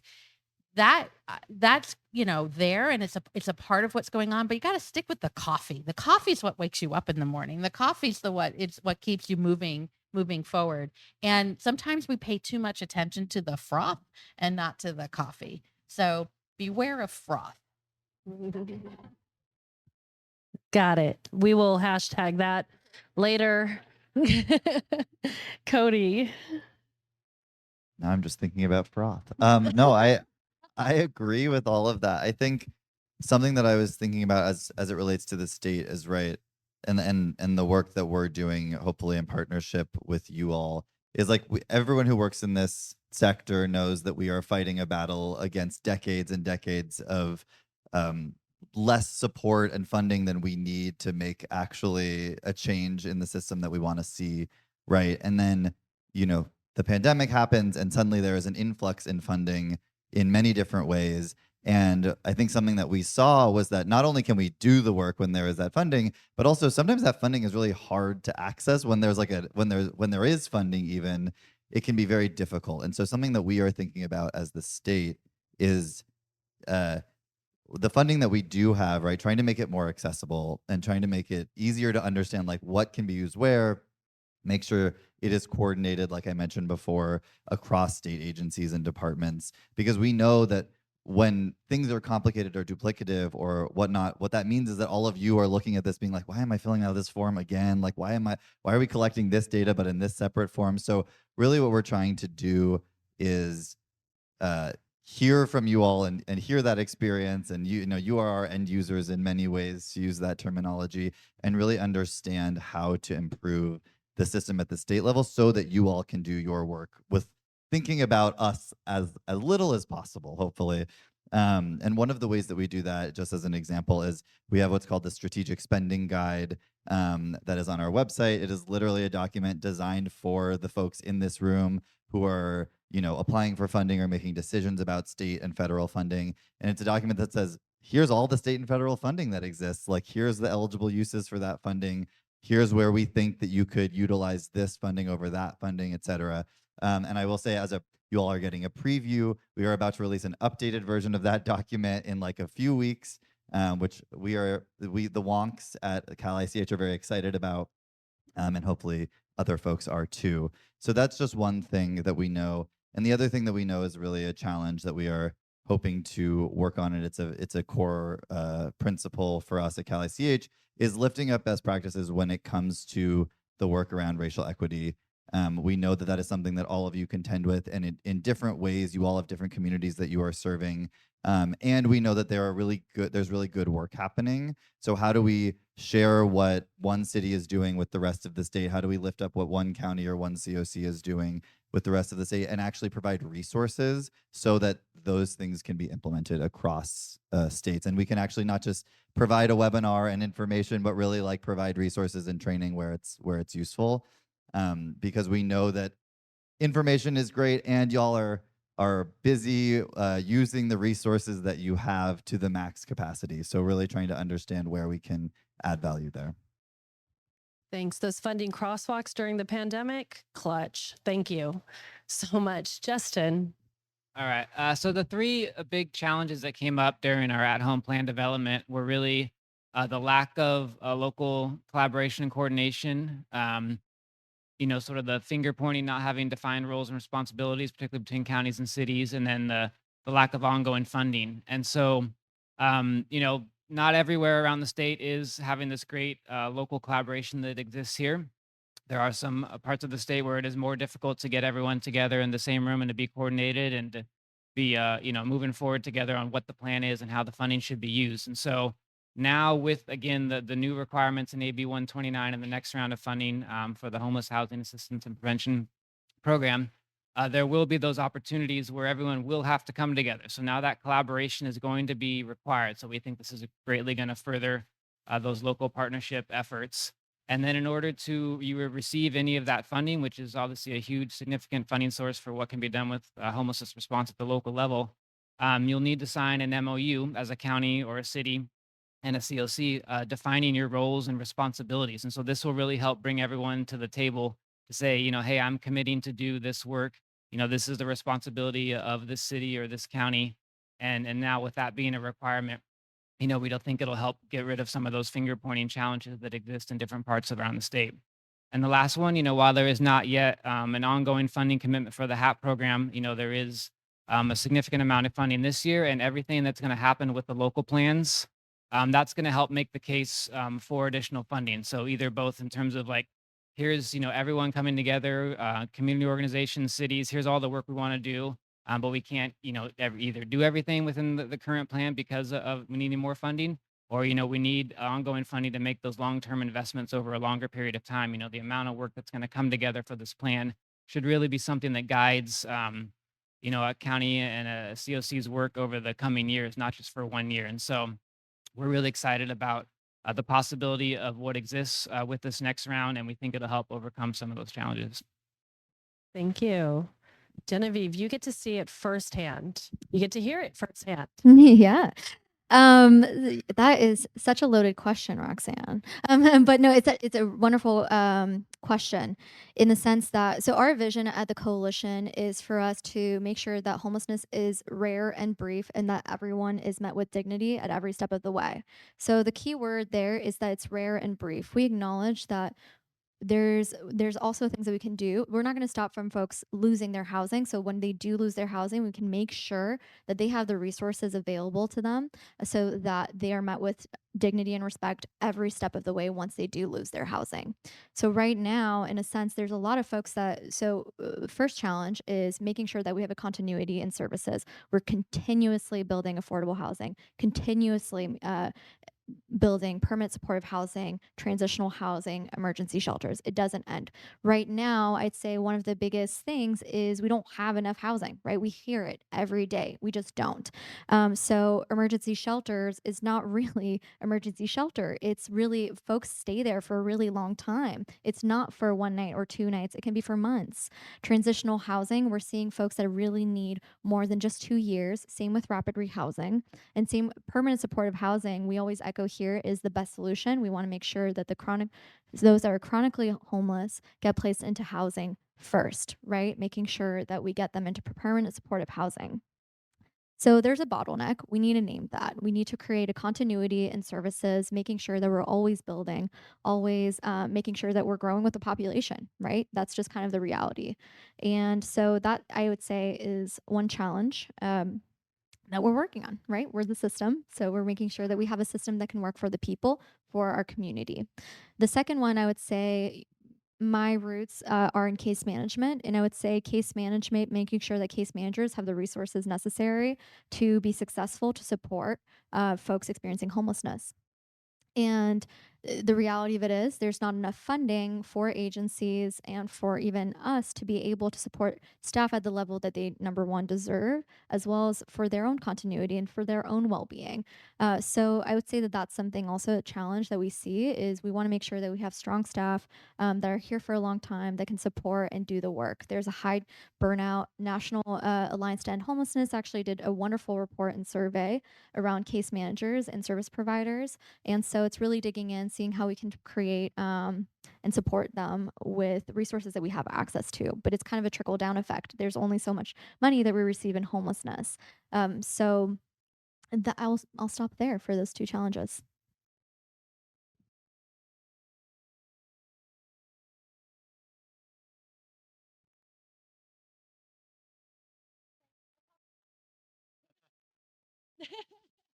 So thank you so much for calling it out as far as what people, there we go, who are doing the direct services are experiencing. It is hard work. It is so frustrating when you have someone who finally said yes and there's nowhere to send them. So keep doing the work, right? Keep trying, keep building. Thank you all for really calling that out because it's very important for everyone to hear. There are common themes in all of your plans, like equity, collaboration, accountability. If there is one thing you would like for the audience to take away from your plan, what would that be and why? Yeah, there's a lot there. I'll start with our federal strategic plan, the first pillar with leading with equity. You got to start there. And in the federal strategic plan, strategy number 2, so I'll read it out. It's to promote inclusive decision-making and authentic collaboration. We hear the phrase of a lot, nothing about us without us, right? And having that be a key component in everything that you do in terms of strategy thinking, implementation, looking at policies, figuring out what could work, what can't work. The part of the strategy goes into more detail. It says, I'll just read it. It's right from the plan document. It says, identify existing federal advisory groups, committees, and work groups that are focused on preventing and ending homelessness, and seek ways to expand membership to include people with lived experience and for ensuring meaningful participation and compensation for their time and expertise.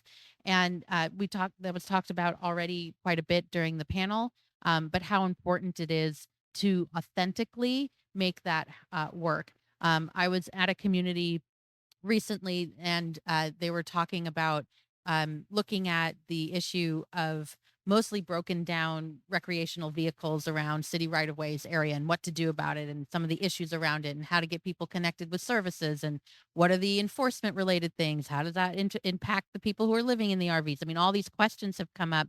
There were a lot of people in the room. I wasn't sure in that room there was anyone who has ever lived in an RV to tell and give advice about what could work or what would not work. And what a waste of time it could be that you go down a path saying, well, let's do this, whatever this is, without realizing there's a key component of it that has a fatal flaw in it, and have only had someone in the room who was comfortable to be able to say, this is the reality on the ground, and this is the thing that could be the incentive versus other issues. That is so, so, so important. I think we've done that quite a bit in certainly in the federal level, right? Decades of policies that, whether advertently or inadvertently, has created an inequitable solution or issue where we know that more people of color experiencing homelessness than is proportional to the population in that community. That did not happen by accident per se, right? There were definitely some policies that were definitely put together in ways that purposefully made those issues, made those results occur. How do we turn that around? How do we include people involved who are directly impacted by those policies into finding those solutions long term?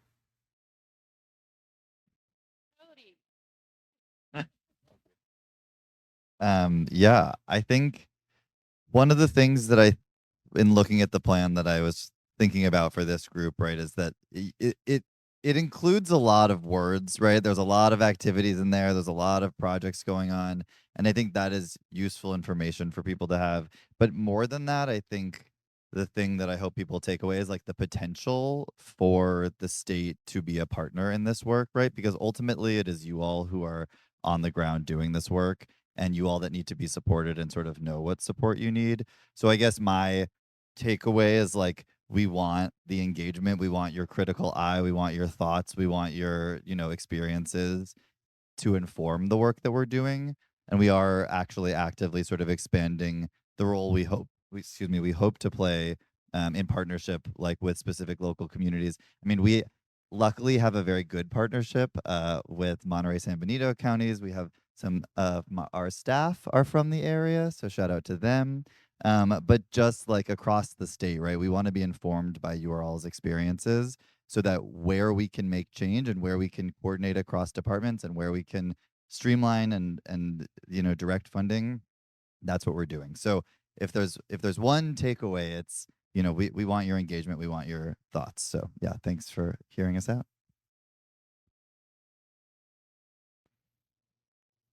I think the one thing I want to highlight is that it's everything.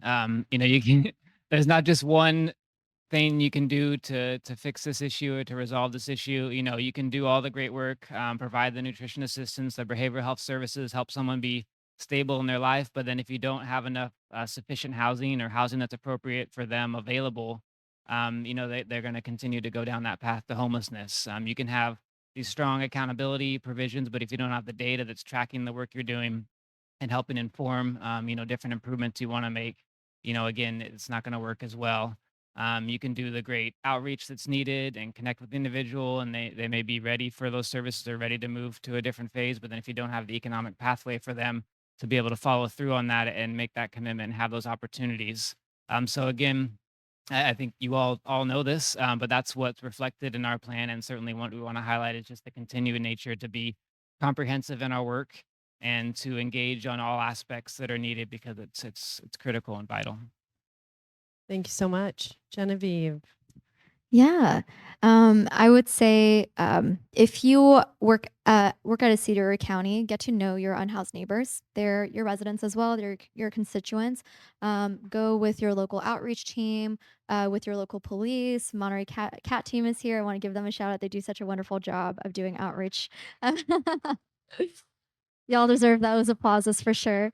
But definitely start connecting with your unhoused residents. Like, talk to them. They're just as important as any of your other constituents. The only difference is that they don't have shelter.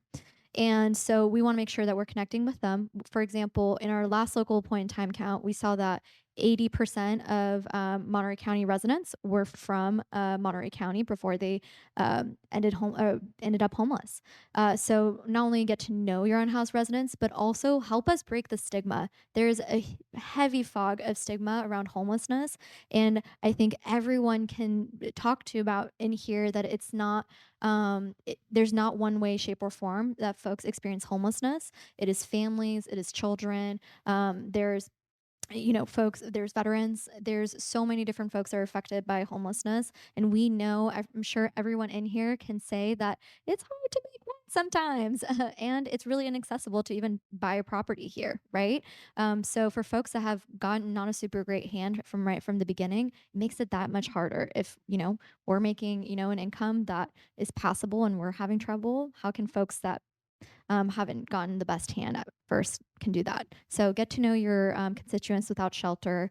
Talk to your services providers if you're, and I would say to services providers, y'all are doing a great job. So no notes there. Y'all are amazing. And I'll leave it at that, actually. Thank you. So there's a couple of things that I want to say is inside of your program, there are QR codes for all of the plans. Please educate yourself, educate your neighbors, educate your colleagues. There's so much going into understanding the complexities of homelessness, and we need to take everything we learned today and spread the word, because NIMBYism spreads very fast. So we got to get in front of the NIMBYism. We have numbers that show that collaboration works. Since 2019, our community has seen a 28% decrease in homelessness. We're well on our way to the 50% mark. And I tell everyone, we didn't get there by doing nothing. We got there by doing every single thing we possibly could do and think of, and we continue to learn from the last year and keep pushing. So we have a little bit of some time left. Does anybody have any questions that you want to ask? I didn't think we were going to have time for this. Oh, Mr. Powell.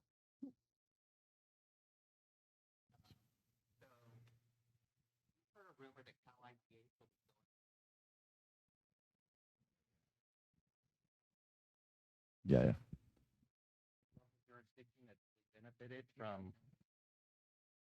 Coming from a local jurisdiction that's really benefited from the Cal ICH funding, as well as the home key projects, bureaucracy is real and chasing money is very real. And so I'm concerned about the logistics of that change and what that means for jurisdictions applying.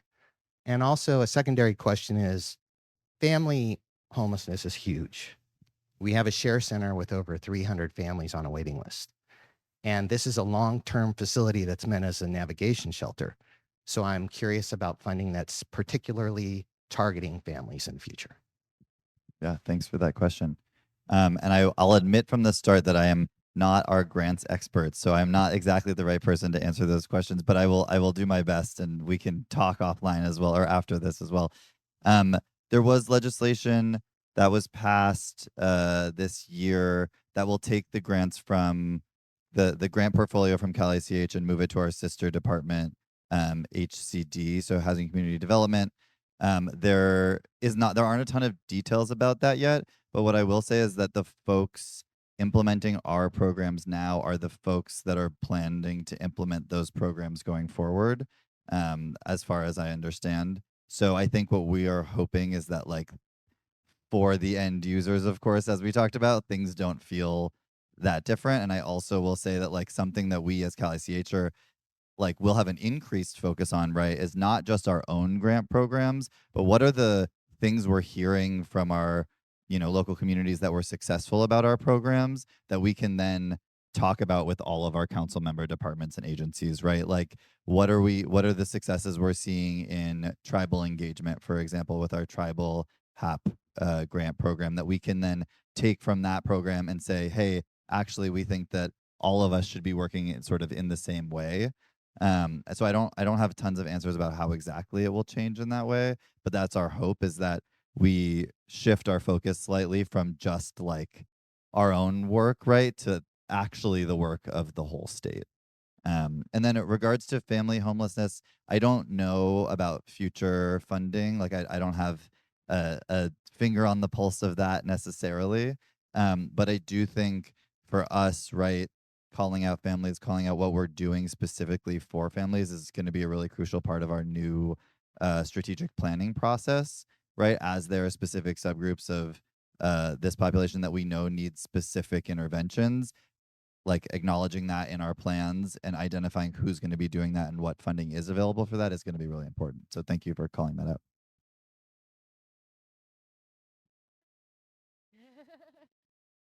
Can we get a mic over there, please? Yes, you can, Ms. McPherson.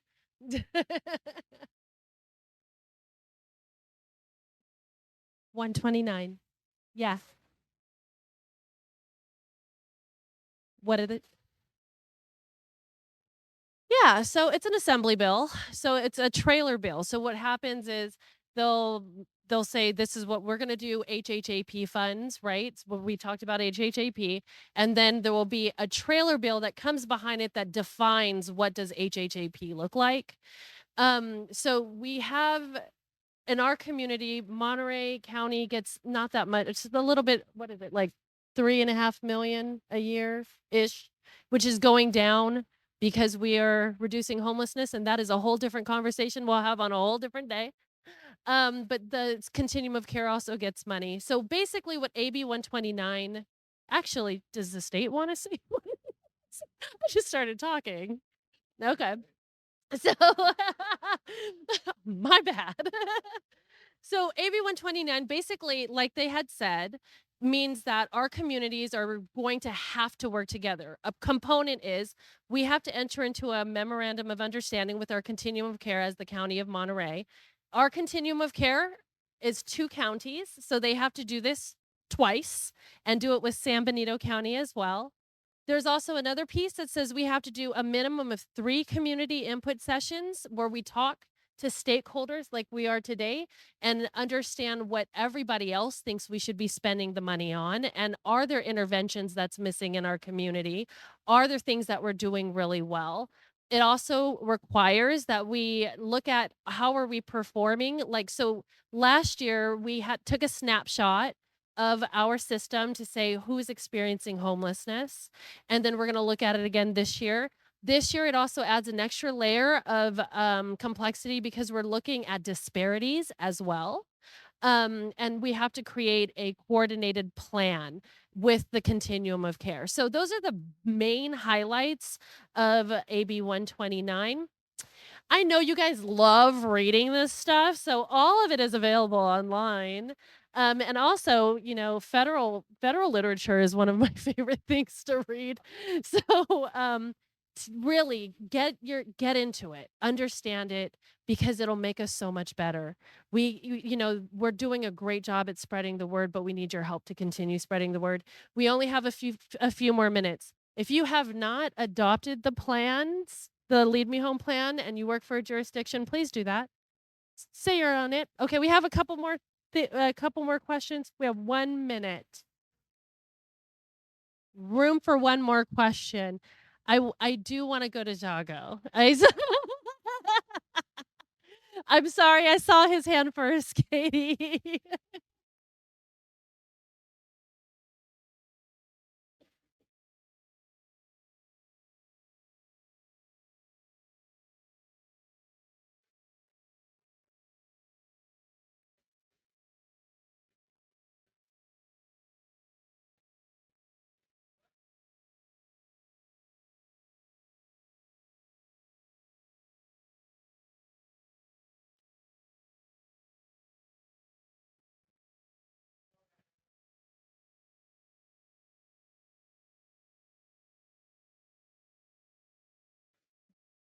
So do you want us to talk about, to answer the question, or was that more of a comment? I see you. I think we're out of time. But I see you, Jago. And we have been doing racial disparities analysis. The last one, I do believe, if it's not on the coalition's website, you can certainly reach out to them and ask for it. We're seeing improvements. It's still not enough. We still have to keep going. When I was at the coalition, we were able to predict if you were going to become homeless just based off of your skin color. people who are Black were 12 times more likely to become homeless in this community, which actually outperforms the state in large, but it's still too much. It should not happen. So anyway, off the high horse again. Thank you all so much. And thank you.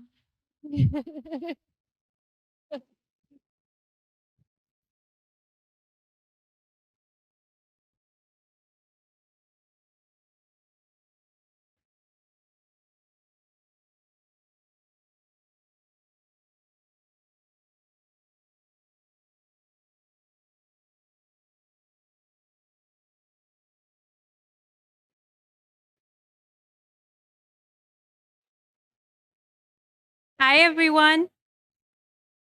Hi, I just wanted to make a quick announcement. First of all, I just wanted to thank our panelists. Thank you so much for that wonderful and insightful conversation. Thank you. And my name's Mahnur. I work with the Coalition of Homeless Services Providers, and I just want to thank all of you for coming here and joining us for the summit and making this very special. Now I'm going to say something that's going to make you all very happy. We're ready for lunch. Our lunch is provided by Dorothy's Place and their very talented Red Artichoke team. So please join us for lunch, and we're excited to have you all here. We will reconvene at 12:30 p.m. for a presentation here from the UCSF Benioff in here in the Salinas room, and for a conversation with our residents with lived experience in the Vista room. So make sure that you stay tuned, and we'll see you after lunch, and have a great lunch. Thank you so much for coming and joining us. Thank you.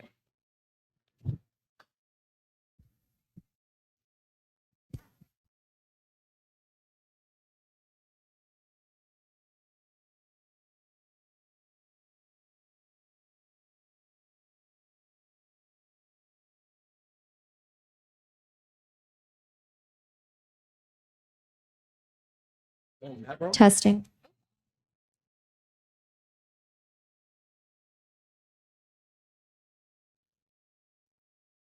Testing. Testing.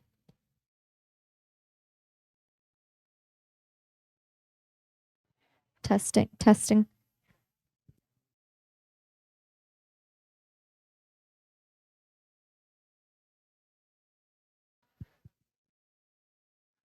Hello.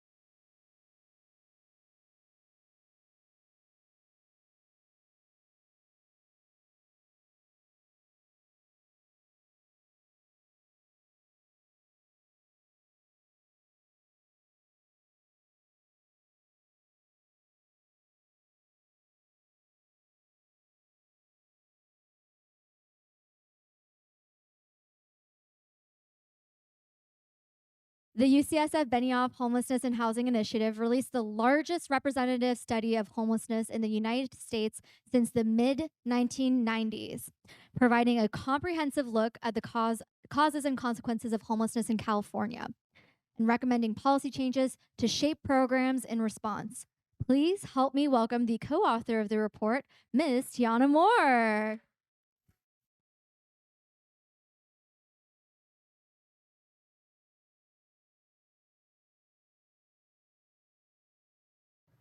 Thank you. Oh, we're good now. You would think after all these talks, I'd remember to turn the microphone on at this point. But good afternoon, everyone. My name is Tiana Moore. I am the Policy Director at the Benioff Homelessness and Housing Initiative. We're a research institution that's embedded within UCSF.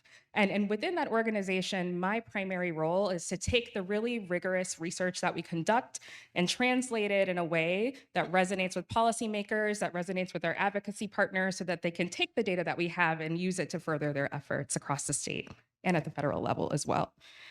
Today, I'm talking about the California statewide study of people experiencing homelessness, or CASPA for short. It is the largest representative study of homelessness since the mid-1990s, as Genevieve mentioned. And we've released the report that highlights the study findings in June of 2023. And I believe in the handout that you guys have, there is a QR code that you can scan so that you can access the full report. The full report is about 90 pages, so if you want something that's a little bit of an easier entry point, feel free to look at the executive summary, which has some of our key high-level findings. Next slide, please. So as I mentioned, the CASPA is the largest representative study of homelessness in the United States since the mid-1990s. And it was conducted at the request of the California Health and Human Services Agency at a point in which California was really interested and invested in making some significant investments in homeless services provision and also prevention efforts, and really needed some up-to-date data to really inform those efforts. Just some context for some folks in this room, California has about 171,000 people experiencing homelessness on a given night, and we're also home to about half of the unsheltered population across the entire nation. Next slide, please. And while we were conducting the study at the request of Cal HHS, I think it's important to note that we were funding it as well as our partners at the California Healthcare Foundation and Blue Shield of California. And I make this point to let you guys know that we take responsibility for our findings. There wasn't kind of influence from the state in kind of interpretation and dissemination of those findings that we present today. Next slide, please. So just a quick overview of some study methods that kind of ground us before we talk a little bit about the findings. We were all across the state of California. So the numbers that I present today are statewide estimates. We basically took the state of California, carved it into 8 regions, and within each of those regions, randomly selected a county that's representative of that entire region. Unfortunately, the counties are confidential, so I can't share what counties they were, except for Los Angeles County, which is just so enormously, immensely large that it represents its own region. This study was very much interested in kind of understanding the experiences of adults experiencing homelessness. So everyone that participated in the study was at least 18 years of age. Overall, we conducted 3,200 questionnaires with people experiencing homelessness across the state of California, and we supplemented kind of the quantitative data that we got from the questionnaires with these paired in-depth interviews with about 1 in 8 of every participant. We use venue-based sampling, which is really just kind of a fancy term to say that we met people where they were. So we were in places where people experiencing homelessness congregate across the state. We were in encampments, hot shower lines, hot food lines, libraries, places that are typical for folks experiencing homelessness to be. And we also supplemented our venue-based sampling efforts with what we call respondent-driven sampling. And really, this is a technique, a sampling technique that we use to really reach the harder to reach populations. So our transition age young adults, our LGBTQ plus populations, our farm working populations really relied on kind of the social networks of those participants to really make sure that we had representation from these harder to reach populations. As I mentioned, the study was sample weighted. So we are presenting statewide estimates. We don't have the capability to kind of make sure that we talk about kind of county level estimates. It's always been kind of designated to think about the state as a whole. Primarily, the surveys and interviews were conducted in both English and Spanish. However, if there was a participant who did not speak either of those languages, we used interpreters to really help supplement that. And then finally, and probably most importantly, we really relied on community engaged practices at all points of the study, from conceptualization of the study, development of the survey instrument, kind of interpretation of findings, all the way to dissemination of efforts. It was not a single-handed effort by the UCSF BHHI. We relied on 3 community advisory boards. Next slide. And this is a picture of our study team in the field with some of our partners. Next slide, please. One of the most kind of integral advisory boards that we convened was the Lived Expertise Advisory Board. And this was convened or comprised of folks from across the state with either lived or living experience of homelessness. And they really drove kind of our research methods in a way that we would not have been able to ourselves. So we relied heavily upon them from the beginning until now in the dissemination of data phase that we're in at the moment. Next slide, please. Another key advisory board that we relied on was the Policy and Practice Advisory Board. And this was comprised of leaders from the state level, from the federal level, and at the national level, to really help us think about policy implications, implementation within the field. They were our partners very closely from start to finish as well. And notably, the last advisory board that I don't have mentioned up here is our Learning Collaborative Advisory Board. And these were comprised of folks from the 8 counties that we were in. So I can't share their names without disclosing where we were in those counties. So I do want to acknowledge their contributions. And they really helped us on the ground when we were in those counties to really figure out where to go, where were folks experiencing homelessness at, and also kind of guide our interpretation of data as well. Next slide, please. And so now that we have a little bit of grounding in how we conducted the study, I really want us to talk about some of the high-level findings from the study. Next slide, please. And before we dive into some of those findings, I want to anchor this in a quote that is particularly striking from one of our participants. I've met some really good people out here. Everyone out there in the real world is one paycheck away from being homeless. Next slide, please. And so while we talk about who experiences homelessness in California, it's important to know that homelessness doesn't happen in a vacuum.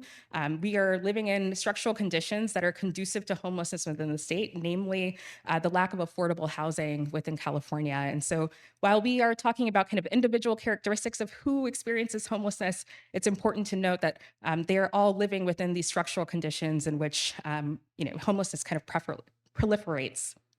Next slide, please. So in accordance with federal definitions, we categorized our participants in a way that the federal government categorizes adults experiencing homelessness. 90% of our participants were single adults, and these are adults that are 25 and older without a minor child living with them at the time of the interview. 7% were adults and families, and these were adults 18 and over that were currently living with a minor child at the time of interview. And then finally, 3% of our sample were transition age young adults, or TAY. And these are 18 to 24-year-olds that were without a minor child at the time of interview. And I think one point that I really want to hit home is that this particular study is not designed for the transition age youth population.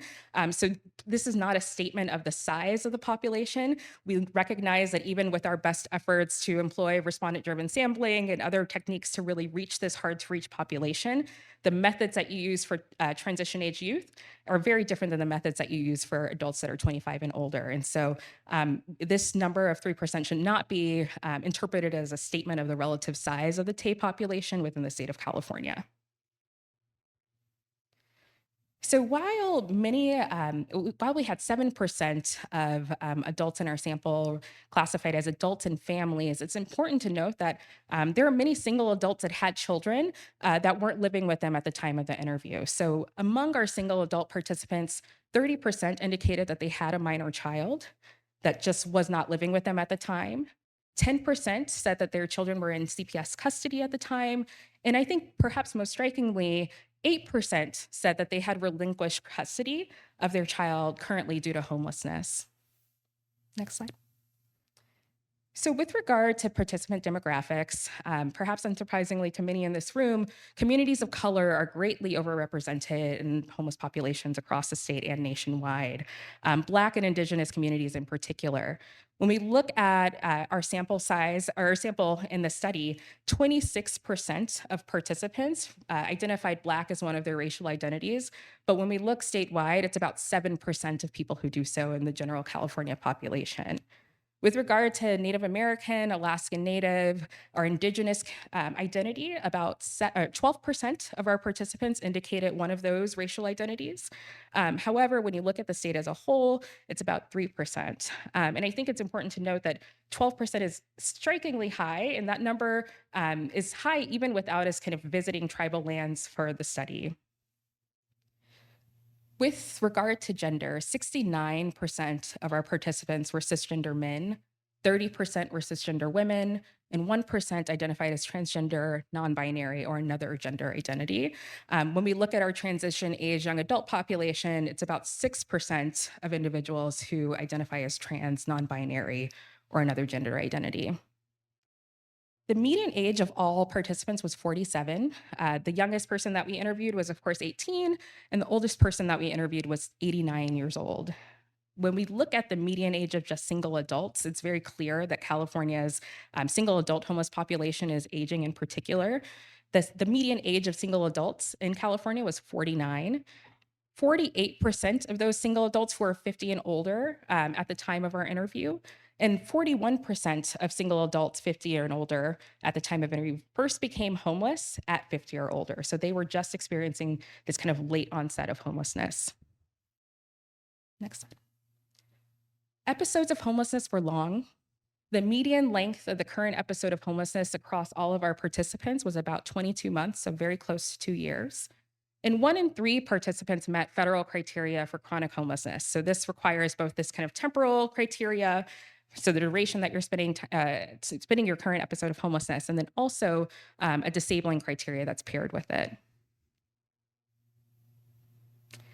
So a little contrary to a lot of mythology around kind of where folks experiencing homelessness in California are coming from, 9 in 10 of our participants lived in California when they lost their last stable housing.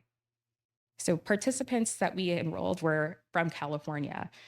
3 in 4 of our participants lived in the same county as their last stable housing. So participants aren't moving these great distances from where they last lost their housing to where they currently are experiencing homelessness. Often they have networks and kind of other ties to that community that they're living in. And so that you don't see these kind of great distances that I think some people may assume. Next slide. So now I want to talk a little bit about trajectories to homelessness and the pathways by which people experience homelessness. Next slide, please. So trajectories to homelessness differ. When we think about kind of the entrances into homelessness across our study population, about 1 in 5 of our participants entered homelessness directly from an institutional setting. About half of our participants entered homelessness from what we call non-leaseholding arrangements. So these are folks that are living doubled up, living in informal arrangements in which their name isn't formally listed on a lease and doesn't necessarily confer the same legal rights as someone who might be a leaseholder.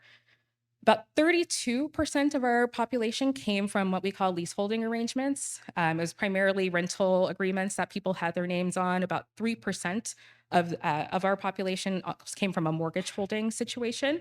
Rental agreements were far more common. And I should say, with regard to our folks that were coming from these institutional settings, it was primarily from extended jail stays and primarily from prison stays. High housing costs and low incomes leave folks incredibly vulnerable to homelessness. The median monthly household income in that 6-month period prior to homelessness across our participants was just $960. The median monthly housing cost across all of our participants in that 6-month period prior was about $375. But what this number obscures is that many of our non-leaseholders weren't paying rent in their last housing. When we look at the non-leaseholder leaseholder difference, with regard to non-leaseholders, the median monthly household income was $950. And as I mentioned, 43% of our participants didn't pay rent in their last housing situation. But amongst those who did pay rent, the median monthly housing cost that they paid during that period was $450, so about half of what their income was in that period. With regard to leaseholders, it's kind of the same story, just a little bit higher income and higher housing costs. So the median monthly household income among our leaseholders was $1,400.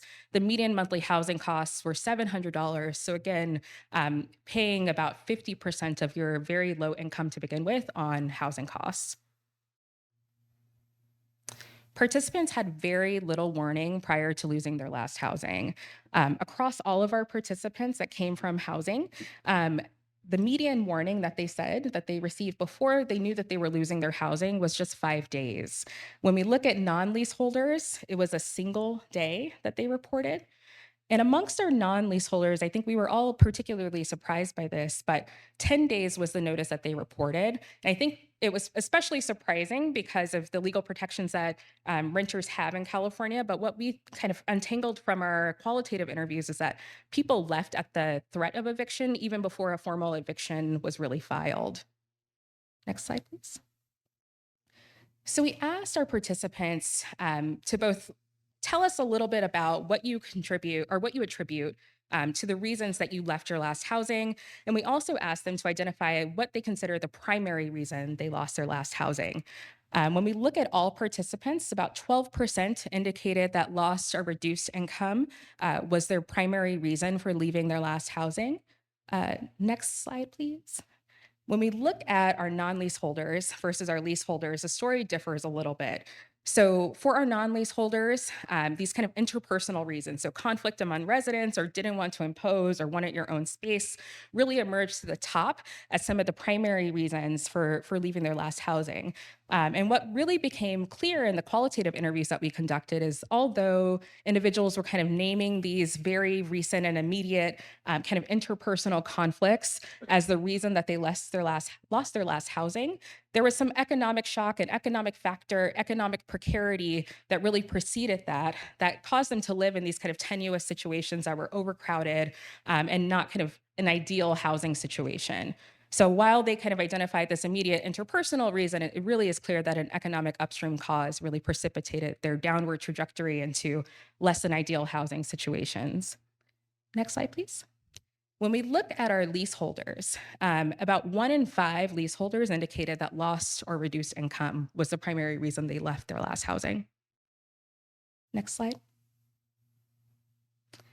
And while we asked our participants to identify one primary reason, it's very clear that multiple reasons often intersect and compound each other to make someone vulnerable to experiencing homelessness. And so I wanted to share this one quote with you from one of our participants that highlights this kind of intersecting factors and the relationships between these intersecting factors that contribute to homelessness. Basically, I just didn't have enough income. You have to have first, last, security deposit, and I didn't have all of it. And then the disability.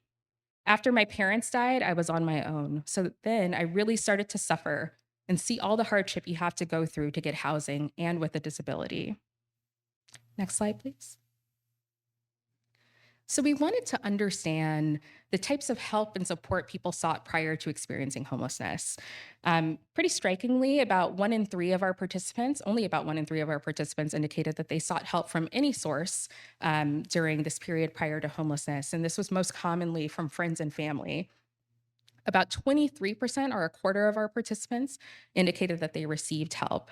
And I want to just make sure that we kind of contextualize this in the context of the median warning that people are receiving prior to losing housing. When you have 5 days of notice, 1 day of notice, or 10 days of notice, it's incredibly hard to really think about kind of seeking help in that very short time period. Next slide. So I want us to kind of think back to the 1 in 5 participants who entered homelessness from an institutional setting. We asked our participants about support that they sought upon exiting those institutions. I'm presenting data on exits from prison and jail because those are the primary institutions that people that entered homelessness from an institutional setting came from. We asked participants about help they received when exiting jail or prison with regard to signing up for government benefits, signing up for healthcare services, and also identifying housing. With regard to benefits, 19% of participants who exited jail and 18% of participants who exited prison reported receiving help upon exit of those institutions. With regard to healthcare, 17% of folks exiting jail and 14% of folks exiting prison received help signing up for healthcare services. And then finally, 17% of folks exiting jail and 14% of folks exiting prison indicated that they received any help finding housing upon reentry. Our participants were pretty optimistic about financial interventions that would have kind of durably prevented their homelessness. We asked our participants to kind of recall the period prior to their experience of homelessness and think about whether or not 3 financial interventions would have helped stave off their homelessness for at least 2 years. We weren't interested in kind of smaller periods of time. We were interested in thinking about what might have durably averted their episode of homelessness. We asked participants to consider 3 interventions, the first being a $300 to $500 a month shallow subsidy, the second being a $5,000 to $10,000 a month one-time payment, and the final being a housing voucher similar to a housing choice voucher, which limits your contribution to rent to 30% of your income. 70% of our participants thought that a $300 to $500 a month shallow subsidy would have helped avert their homelessness for at least 2 years. 82% thought that that lump sum payment, that one-time payment of $5,000 to $10,000 would have. And then 90% of our participants thought that a housing choice voucher or something similar would have helped stave off their homelessness for at least 2 years. So now let's talk a little bit about experiences during the current episode of homelessness. Next slide, please. And I want to start by sharing this quote that one of our participants shared with us. Most of the time, we're running around trying to figure out where we're going to sleep at night or how we're going to be housed, or it's about to start raining soon. And we worry about that. We're not worried about going to the doctors or going to see somebody or going to get help with our mental state. Next slide. So most of our participants spent most of their time in the past 6 months unsheltered, 78%. But what I think is also important is that at least 90% of our participants spent at least one night unsheltered during the current episode of homelessness. With regard to where folks spent the most time in the past 6 months, 21% of our participants spent most of their time in a vehicle. 57% spent most of their time in a non-vehicle unsheltered location, such as an encampment, living in a tent, in an abandoned building, or another place that's not meant for human habitation. And then finally, 22% of our participants were in a sheltered location, primarily in the past 6 months. 41% indicated that there was a time in which they wanted shelter, but they weren't able to access it during the current episode of homelessness. Next slide. So participants in congregate shelters generally reported being satisfied with their living arrangement. However, when you talk to folks who were unsheltered, a few concerns about shelter arose. And these concerns were related to health, so COVID-19. I should have shared that we were in the field from November 2021 until October 2022, and so kind of the peak of the COVID-19 pandemic.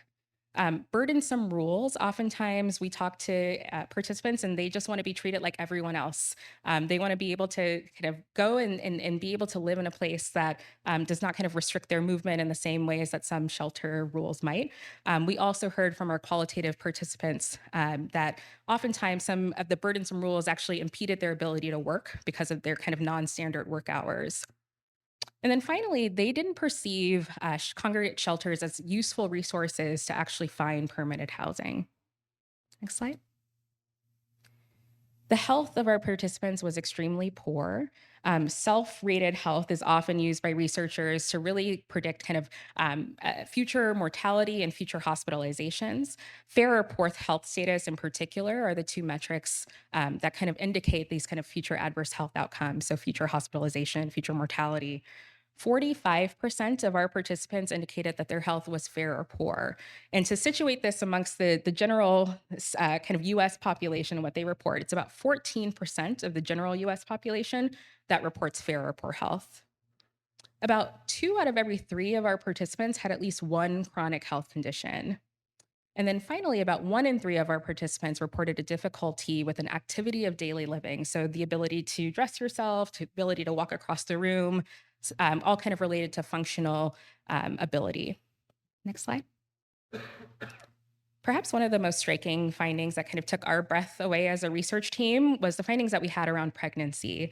So of our participants who were assigned female at birth and that were under the age of 45, 26% of those individuals were pregnant at some point during the current episode of homelessness.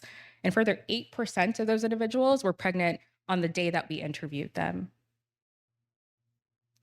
83% of our participants were covered by some form of health insurance, and this was most commonly Medi-Cal. And 52% reported having a regular place of non-emergency department health care. 61% said that they saw a healthcare provider outside of the emergency department in the past year. And despite these kind of high levels of insurance coverage, that doesn't necessarily translate to what we see in terms of patterns of acute care utilization. And in the past 6 months, 38% of our participants had visited the emergency department. And to just situate that fact a little bit, when you look at the general US population of adults that are 18 and older, 19% of adults 18 or older in the US visit the emergency department in a year. So that's a pretty strikingly high finding, contrasted finding.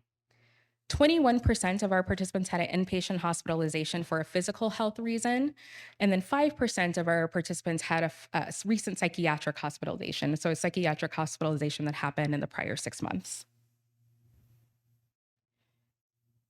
So 66% of our participants indicated at least one mental health condition, or sorry, one mental health symptom. I think it's important to note that we asked about kind of symptomology, given kind of disconnections from the healthcare system, and the likelihood that someone might be kind of suffering with a mental health condition, but not have a formal diagnosis for it.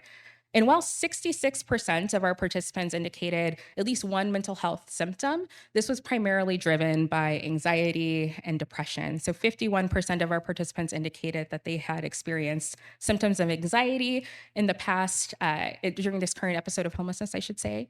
48% experienced depression, and 37% experienced trouble remembering, concentrating, or understanding, which can be kind of a symptom of an underlying cognitive condition. And then finally, 12% said that they had experienced hallucinations recently or during the current episode of homelessness. When we think about hospitalizations for mental health conditions, 27% of our participants have been hospitalized for a psychiatric reason in their lifetime. 44% of these participants indicated that the first instance in which they experienced that kind of psychiatric hospitalization was after their first homelessness episode. Next slide. So we asked participants a range of questions to really understand their relationship with illicit drugs and also alcohol. And we were interested in kind of current regular use of illicit drugs. With regard to that, 35% of our participants had used at least one illicit drug on a current regular basis during the current episode of homelessness. And this was primarily driven by methamphetamine use. 31% of our participants indicated that they used methamphetamines 3 times a week or more. 3% of our participants indicated that they use cocaine 3 times a week or more, and 11% use opioids, non-prescription opioids, 3 times a week or more. With regard to heavy episodic alcohol use, we were interested in kind of understanding what those patterns looked like on a weekly basis. And heavy episodic alcohol use is just kind of binge drinking. 9% of our participants indicated that they kind of binge drank on a weekly basis. Most of our participants who use opioids were also using methamphetamines. And then finally, 11% of our participants experienced an overdose that required medical intervention of some sort during the current episode of homelessness. Next slide. With regard to kind of understanding the reasons for substance use, we kind of looked to our qualitative interviews. And what really came through is that many of our participants indicated that they were using substances like methamphetamine to stay alert, to stay vigilant, to stay awake while they were unsheltered. And so I wanted to share this one quote from a participant that kind of touches upon some of those themes. For the most part, the drugs that I do, I stay up, I stay focused, and it keeps me with a numb attitude. It keeps me out of reality. And when you're sober, you come back to reality, and that hurts. You feel it more when you're sober. To tell you the truth, I think sober, for some people, it's worse. That might be the worst thing for them, being on the streets, being sober. I think me and my situation, I think the choice, the little drugs that I do, it really helps me. It keeps me sane. I can't do this. I can't deal with always being harassed by the police. I can't deal with the normal citizens that got places to stay, that have 9 to 5s, that's taking care of their kids. I can't be normal around them if I'm sober.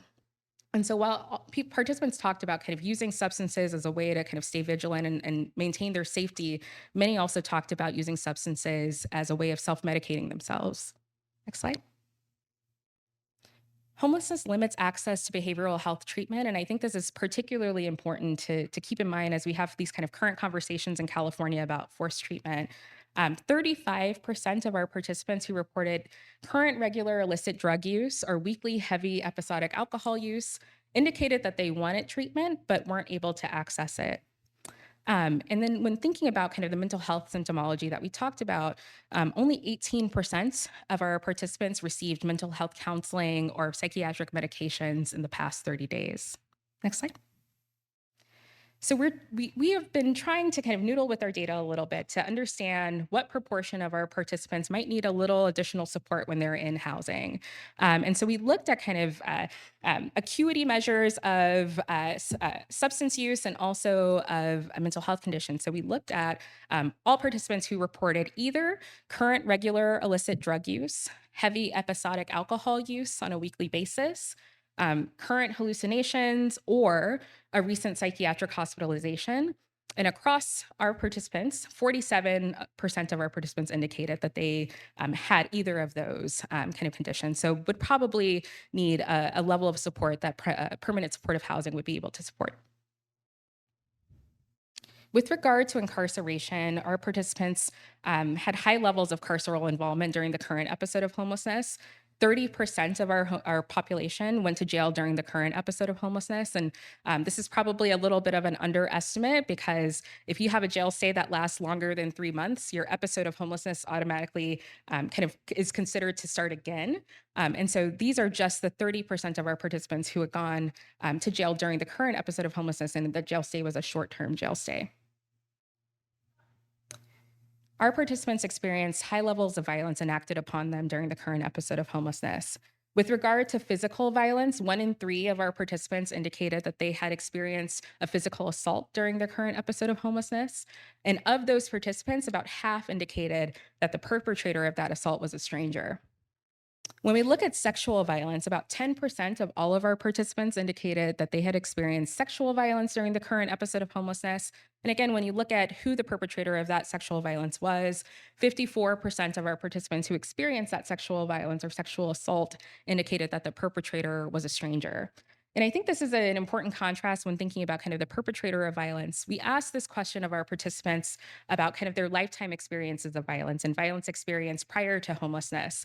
And oftentimes participants indicated that the perpetrator of that violence during that period before homelessness was someone that was familiar to them. Whereas while they're experiencing homelessness, that perpetrator was often a stranger who was not familiar to them. Next slide.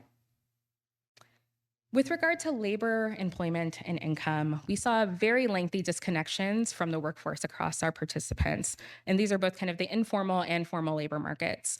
70% of our participants hadn't worked 20 hours a week or more in the past 2 years. However, many of our participants were actually actively looking for work at the time of the interview. So 44% of our participants indicated that they were actively looking for work. When we look at just who we might consider kind of working workforce eligible, so folks who are younger than 62 and without a physical disability, about 55% of those in that kind of category said that they were actively looking for work. Participants' income during homelessness was only about $400 on the median. And we also saw kind of great underutilization of income benefits. So we saw pretty high enrollment in CalFresh, which is California's SNAP program, but we saw pretty low rates of enrollment and participation in any other program designed to kind of boost income. So SSI, SSDI, GA, or General Assistance, General Relief in California was also incredibly low. And so finally, before kind of the call to action that I have for everyone in this room, I want to talk a little bit about some of the barriers and facilitators of returns to housing that our participants identified. Next slide. So nearly all of our participants indicated that they wanted permanent housing. We were hard pressed to find anyone who told us that they didn't. And also nearly all indicated that the primary barrier to actually accessing permanent housing for them were high housing costs. So 89% of our participants indicated that high housing costs were a key barrier to them exiting homelessness. 57% of our participants indicated that the housing that they could actually afford was either too far or too unsafe for them. We asked about a whole host of other barriers. With regard to kind of the logistical administrative barriers, 53% of our participants indicated that not having these kind of housing relevant documents posed a barrier to them exiting homelessness. 52% indicated that wait lists being too long posed a really considerable barrier to them exiting homelessness. 51% indicated that family or friends not being able to kind of take them in and have them live with them was a barrier to them exiting homelessness. And about half indicated that a poor credit history, or a past eviction posed a barrier to them exiting. 43% of our participants indicated that identity-based discrimination, whether it be racial discrimination or discrimination based on their housing status, posed a barrier to them regaining permanent housing. About 1 in 3 indicated that a carceral record posed a barrier to them exiting homelessness and regaining housing. And about 29% indicated that their mental health or their substance use, so these kind of behavioral health needs, posed a challenge to them accessing permanent housing. And about 24% indicated that having a physical disability and finding housing that was suitable to meet the needs of their physical disability was a barrier to them finding housing. 63% indicated that not having someone to help them find housing was a barrier. So there was this hunger, this need for housing navigation, for case management, for support to actually find permanent housing solutions. 46%, so about half of our participants, received kind of formal assistance finding housing during the current episode of homelessness, but this support wasn't very frequent. So 26% of our participants indicated that they received help finding housing either monthly or more frequently in the past 6 months. And there was a very clear difference when we looked at our unsheltered participants versus our sheltered participants. So 44% of our sheltered participants indicated that they received help finding housing on this kind of monthly or more basis. And 20% of our unsheltered participants said that they received this help with that frequency. Next slide. As one participant shared, there's just not enough resources out there for people who want to get out of being unhoused. You kind of just seem like you're stuck there. Even if you're trying to get a job, like you have to have an address. And if you don't have an address, you can't get a job. If you can't get a job, you can't stop being unhoused. Next slide. So similar to the thought experiment that we engaged our participants in with regard to prevention and interventions that would have kind of prevented their episode of homelessness, we also engaged them in a similar thought experiment about what interventions might have helped them kind of meaningfully support their return to permanent housing. We asked about the same kind of financial interventions as we did in the prevention thought experiment, but we also asked about having housing navigation as a support and whether or not folks saw the utility of that.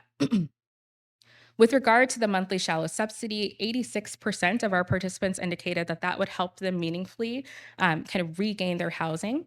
Is one support that might help them regain their housing.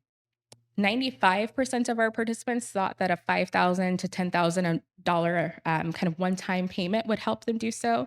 And this kind of difference between the shallow monthly subsidy and the one-time payment is probably attributable to the fact that you have to have first, last month's rent, security deposit, all these kind of upfront housing costs that pose a barrier to entering permanent housing.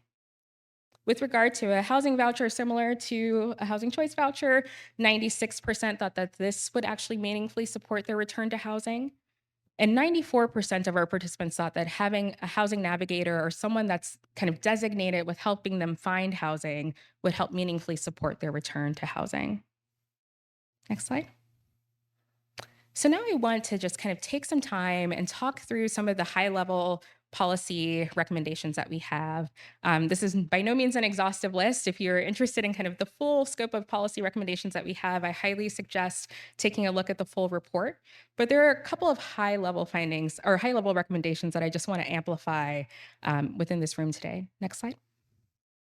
So first, we have to be committed to doing all we can do to increase access to affordable housing options.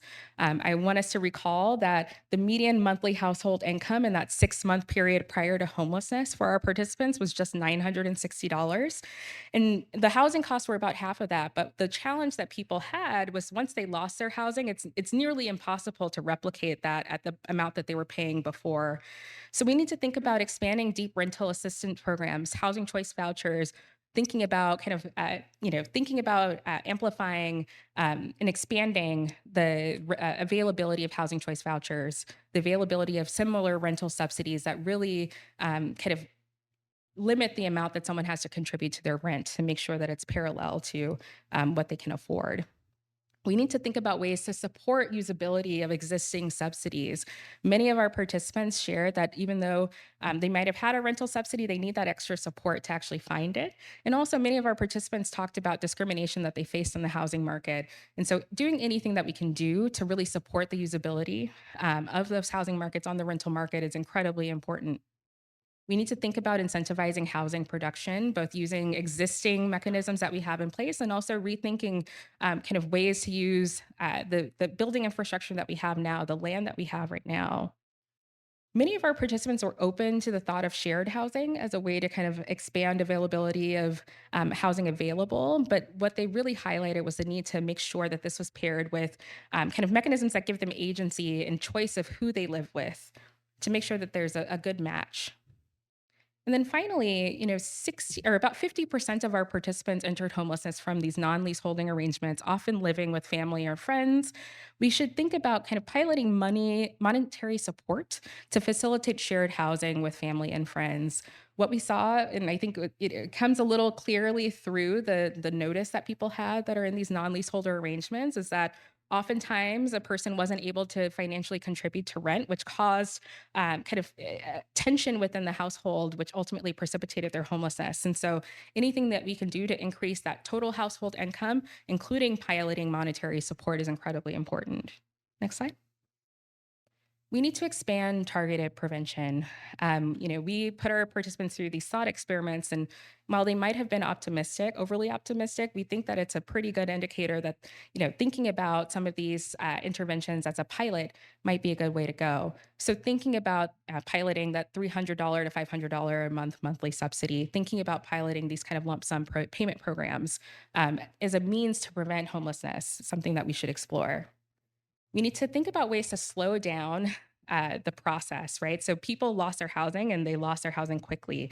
So we need to think about incentivizing property owner and tenant mediation processes to really think about ways to divert someone from experiencing homelessness.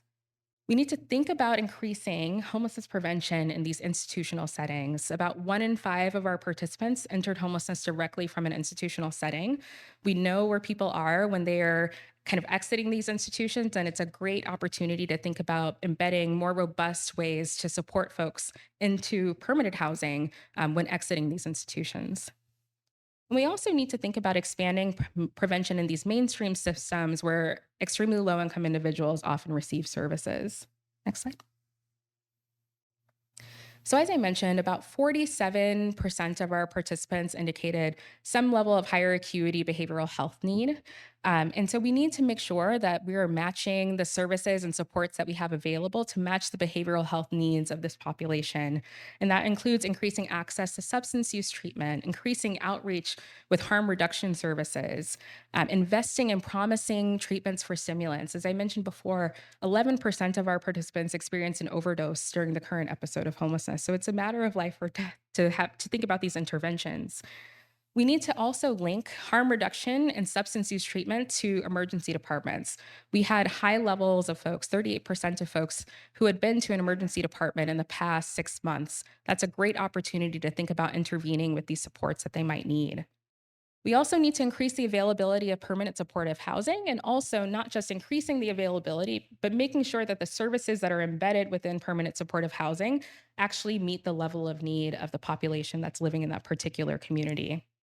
And then finally, we need to think about increasing access to mental health care. Next slide. Increasing household incomes is an important part in homelessness prevention and also in getting folks back to permanent housing. We need to think about increasing evidence-based employment supports. Many of our participants indicated that they had kind of logistical challenges in accessing a place of employment, such as transportation. We also have to think about ways to creatively enroll or creatively increase enrollment in income eligible benefits. And one of the ways that we were in the field for about a year, and we had tablets and hotspots, and we're able to conduct the studies thinking about outreach, affirmative outreach to people that are currently experiencing homelessness, and getting them signed up for benefits is an incredibly important thing. Next slide. We also need to increase outreach and service delivery to those who are currently experiencing homelessness. This includes street medicine. There's high levels of physical health needs that our participants had, and it also invests in sustained outreach to our unsheltered communities. What we heard loud and clear from our participants, who are especially our unsheltered participants, was feelings of abandonment, feelings of disconnection. And so thinking about ways to really try to make sure that we increase the reach of our services to people who are currently experiencing unsheltered homelessness. Next slide. And finally, something that I think should undergird any effort with regard to prevention or with regard to getting someone back into permanent housing, we need to embed a racial equity approach in every aspect of homeless system service delivery. We need to think about strengthening anti-discrimination policies and enforcement mechanisms. As I mentioned, 43% of our participants indicated that discrimination was a key barrier to them entering permanent housing. We also need to prioritize equity in local coordinated entry systems, making sure that we're not unintentionally exacerbating some of the disparities that we see already by the ways in which we conduct coordinated entry. And then lastly, we need to lower housing barriers for those with criminal justice system records. Our population has high touch or frequent touches with the carceral system. And so thinking about ways to ensure that folks that might have a criminal justice record are still able to obtain permanent housing is critical. Next slide. Thank you all so much. I'm happy to chat a little bit more about the study after this talk, but I appreciate everyone's time and really encourage everyone to take a full look at the full report, and also reach out to us if you have any questions or if we could ever be of need. Thank you so much. All right, everybody, can we get another round of applause for the amazing Tiana Moore, everyone? We are ready to start our next conversations. So thank you, everyone. Housing is health, impact on housing, instability, and homelessness. That's the conversation that we are having here today that will be moderated by Catherine Ector, the Behavioral Health Director of the County of Monterey. Our panelists are Kate Nestor, the Program Development Manager at Central Coast Alliance for Health. You've all heard Tiana Moore, from UCSF Benioff, and then Rebecca Mitsamaha, the Regional Housing Strategy Program Manager at Anthem Blue Cross. Please help me welcome our panelists as we dive into this conversation. Thank you all so much. We really appreciate the team of people who are here to help us work on really trying to find creative ways to improve the health and the outcomes for people experiencing homelessness. And I hope that the input of our experts here on the panel can help be some food for thought to help lead us in a direction that we can build solutions. And so with that, I'm going to ask our first question of Tiana, please. What are some of the most significant health challenges faced by individuals experiencing homelessness? And how do these challenges intersect with their lack of stable housing? That's a fantastic. Hello? I will project. That's a fantastic question. I think what we saw in the last presentation that I gave was just the health status. Are people experiencing homelessness is extremely poor. 45%, so roughly half of our participants indicated that they had fair or poor health, which is often an indicator of future mortality, of future hospitalizations. And oftentimes, our participants often talked about kind of high rates of unmet medical needs that they had. They talked about prescription needs that they had that they weren't able to attain because of their housing or homelessness status.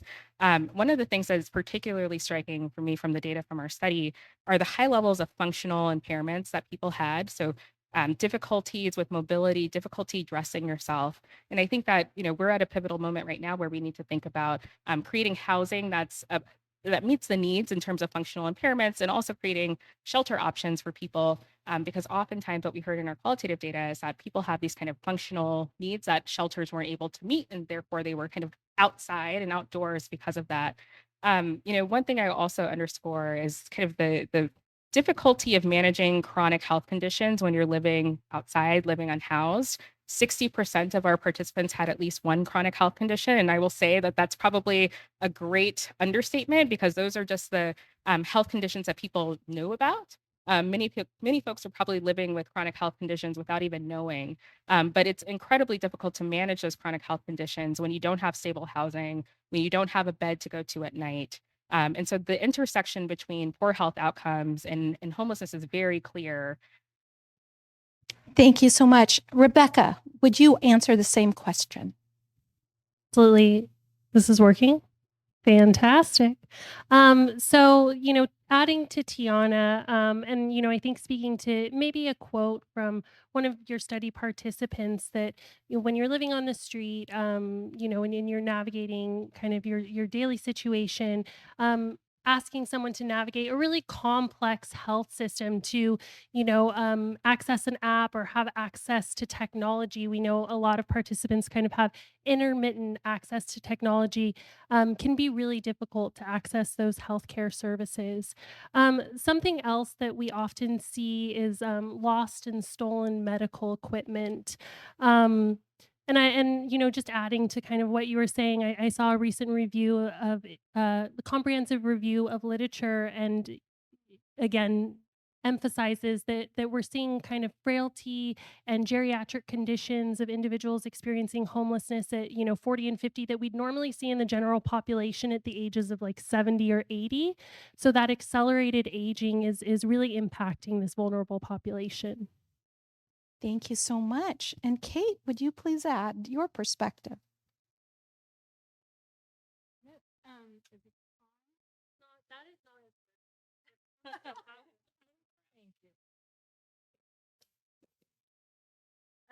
So at the Alliance, I think what's really important for us is that we understand the health concerns of our members based on the data available. And so we're really leaning on the HMIS administrator and the COC and the data that they have available in order to better understand what someone experiencing homelessness might benefit from in terms of supports and services. And so really it's for us, it's collecting the data and then identifying the services that we can provide.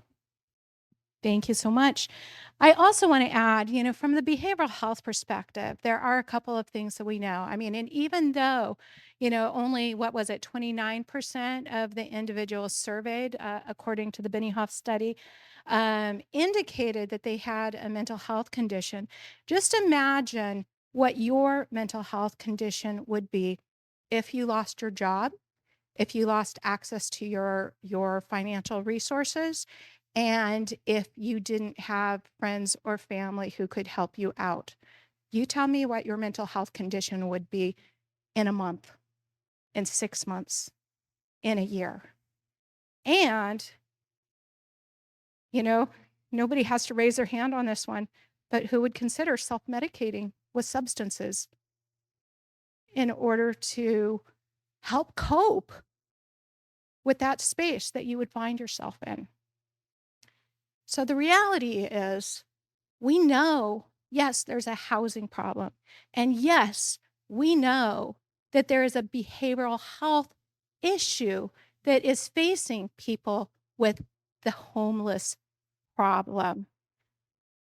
And the reality is that every single one of us would have a behavioral problem if we had that same set of circumstances. So as we think about chicken and the egg, we need a place for people to be and to be safe, to be able to connect them to services. And then there's a path for recovery. Because we can think about, Maslow's hierarchy. And I think one of the quotes from one of the participants, again, said, hey, I can't think about going and getting my mental health treatment when I'm worried about finding shelter for the night. Many of these individuals don't know how to even access the treatment that they need, whether it's a physical health care, whether it's a mental health care, whether it's substance use care. What's the transportation plan for getting there? How do you schedule an appointment? I think about how challenging it is for me to navigate my own health care. And then I think about how would I be navigating my own health care if I didn't have a phone, if I didn't have an address, if I didn't have access to a computer, if I didn't have some knowledge about how the system works. And so the reality is I think we really have to think about individuals as humans first, and think about how do we set up the infrastructure in a way that helps each of us as humans have a path of hope. So with that, moving on to the next question.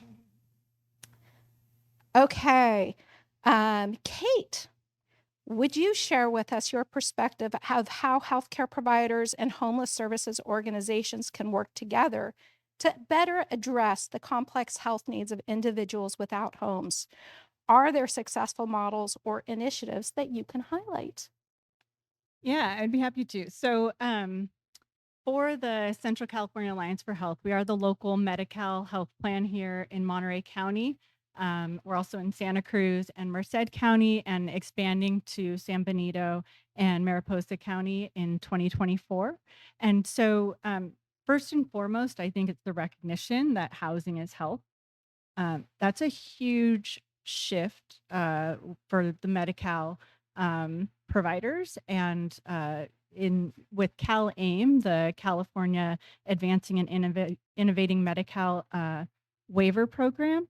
The Alliance has had the opportunity to have a seat at the table to really, partner with so many of you in this room to address these issues. And so, secondly, I think what's really important is that we have the opportunity to test, pilot, and support our members with new services. And so a couple ways that we're doing that right now is, as I mentioned, with the HMIS data integration. So making sure that we're funding the HMIS administrator, and also receiving that information and digesting it to have a better picture of our members experiencing homelessness. In the past, the Alliance had a very cursory way of identifying members who are homeless, and now we have a much better picture of our members experiencing homelessness, and that helps us to better support them.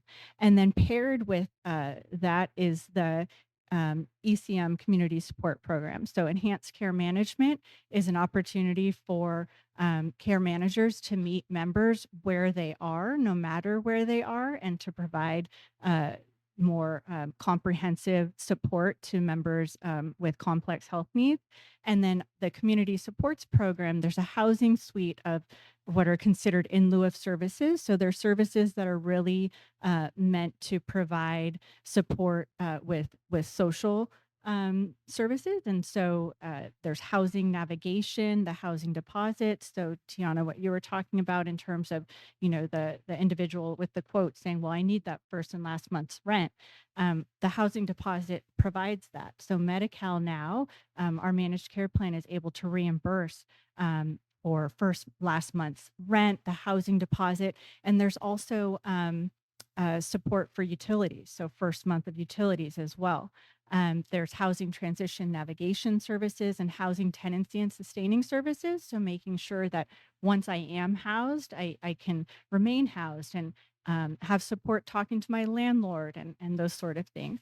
And then there's also new community supports that the Alliance has been involved with now for almost 2 years, which are recuperative care. So being able to reimburse the stay for an individual when they're discharged from an inpatient setting, and have a place to stay for at least 90 days or up to 90 days where they're receiving daily support, meals, and housing navigation.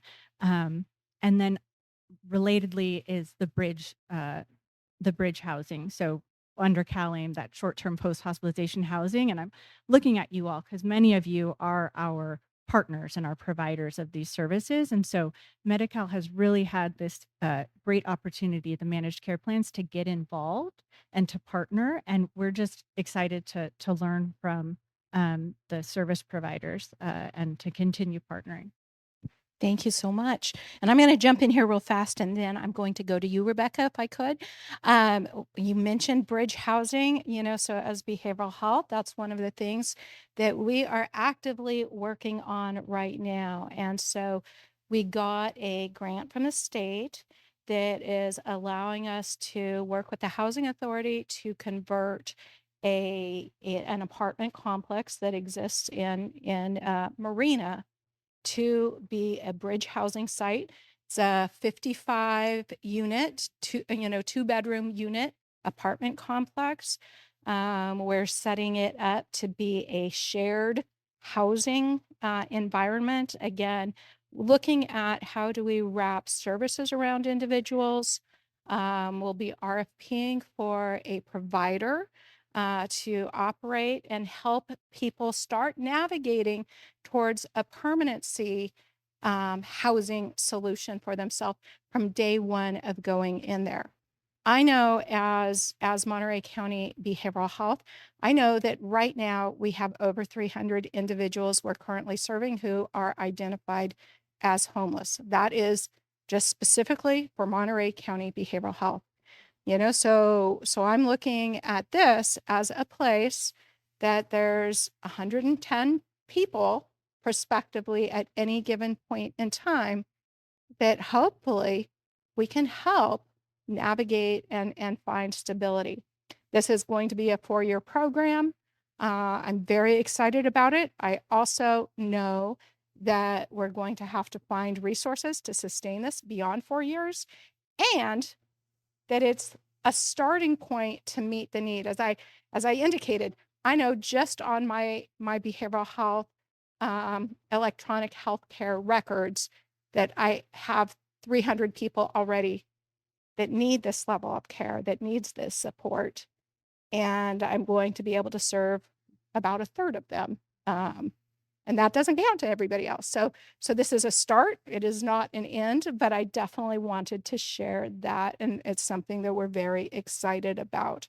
The other thing, just from the behavioral health standpoint, really looking at housing affordability as a key issue. I do know that talking with our housing authority, one of the really big concerns that we have as a community that she has shared with me is that while we have unutilized Section 8 vouchers, or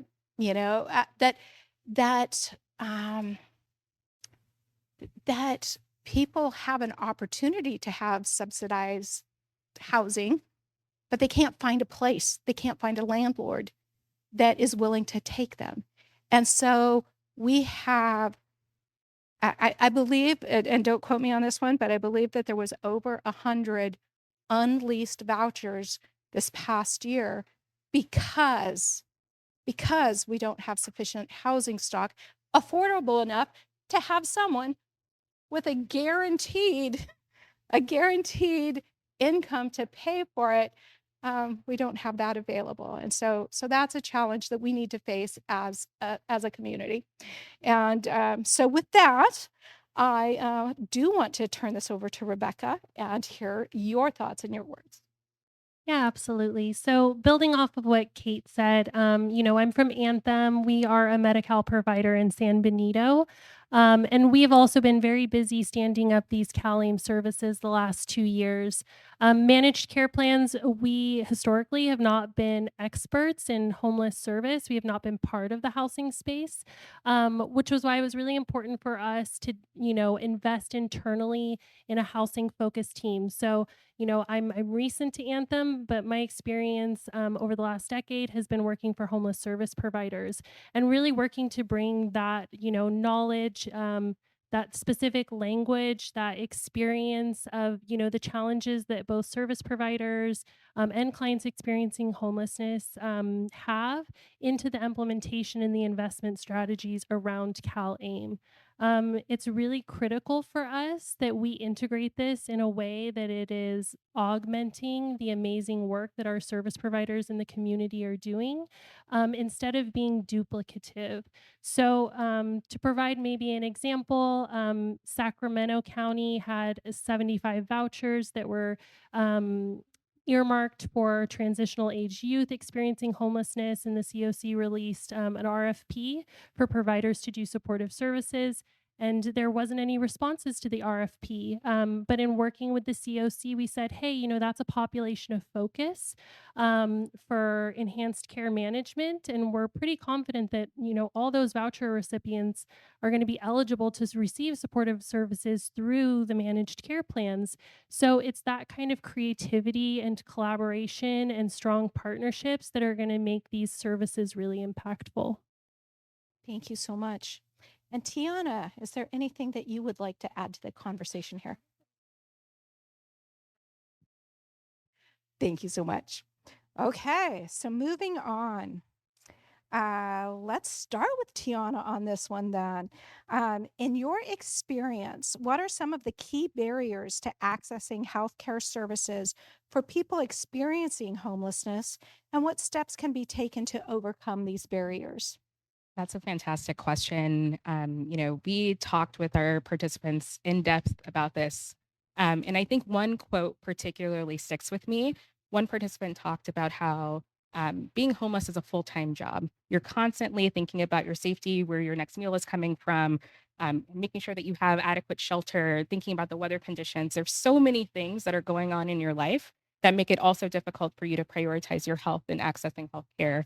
I think some of the barriers that emerged and kind of the in-depth interviews that we conducted and in the survey data were logistical barriers. So thinking about transportation, thinking about the fact that people are often moving, given kind of forced displacements that happen within the community, and then you kind of lose this connection with the services that you were previously accessing if you were, because of that kind of logistical barrier that has been kind of thrown your way. Also, I think given the high level of kind of mobility impairments that we have in our population, that's also a kind of another additional barrier that people face when trying to access healthcare services. When we talked to our unsheltered participants, many talked about not kind of seeking services that required them to leave because they were worried about their belongings. They had no door to lock at the end of the day, and the belongings that they had to really kind of support their survival outside, they needed to do everything they could to cling on to them, which meant it made it very difficult for them to kind of think about leaving where they are to access those services. And so, I think to your second question about what can we do to overcome those barriers, we need to meet people where they are. Street medicine is a very crucial tool to actually make sure that we're serving people where they are, that doesn't require them to kind of navigate these really difficult logistical barriers, difficult transportation barriers, but really provides care at the place where they are at. And I think another perhaps less discussed kind of barrier, at least amongst us, but definitely discussed amongst our participants, is discrimination.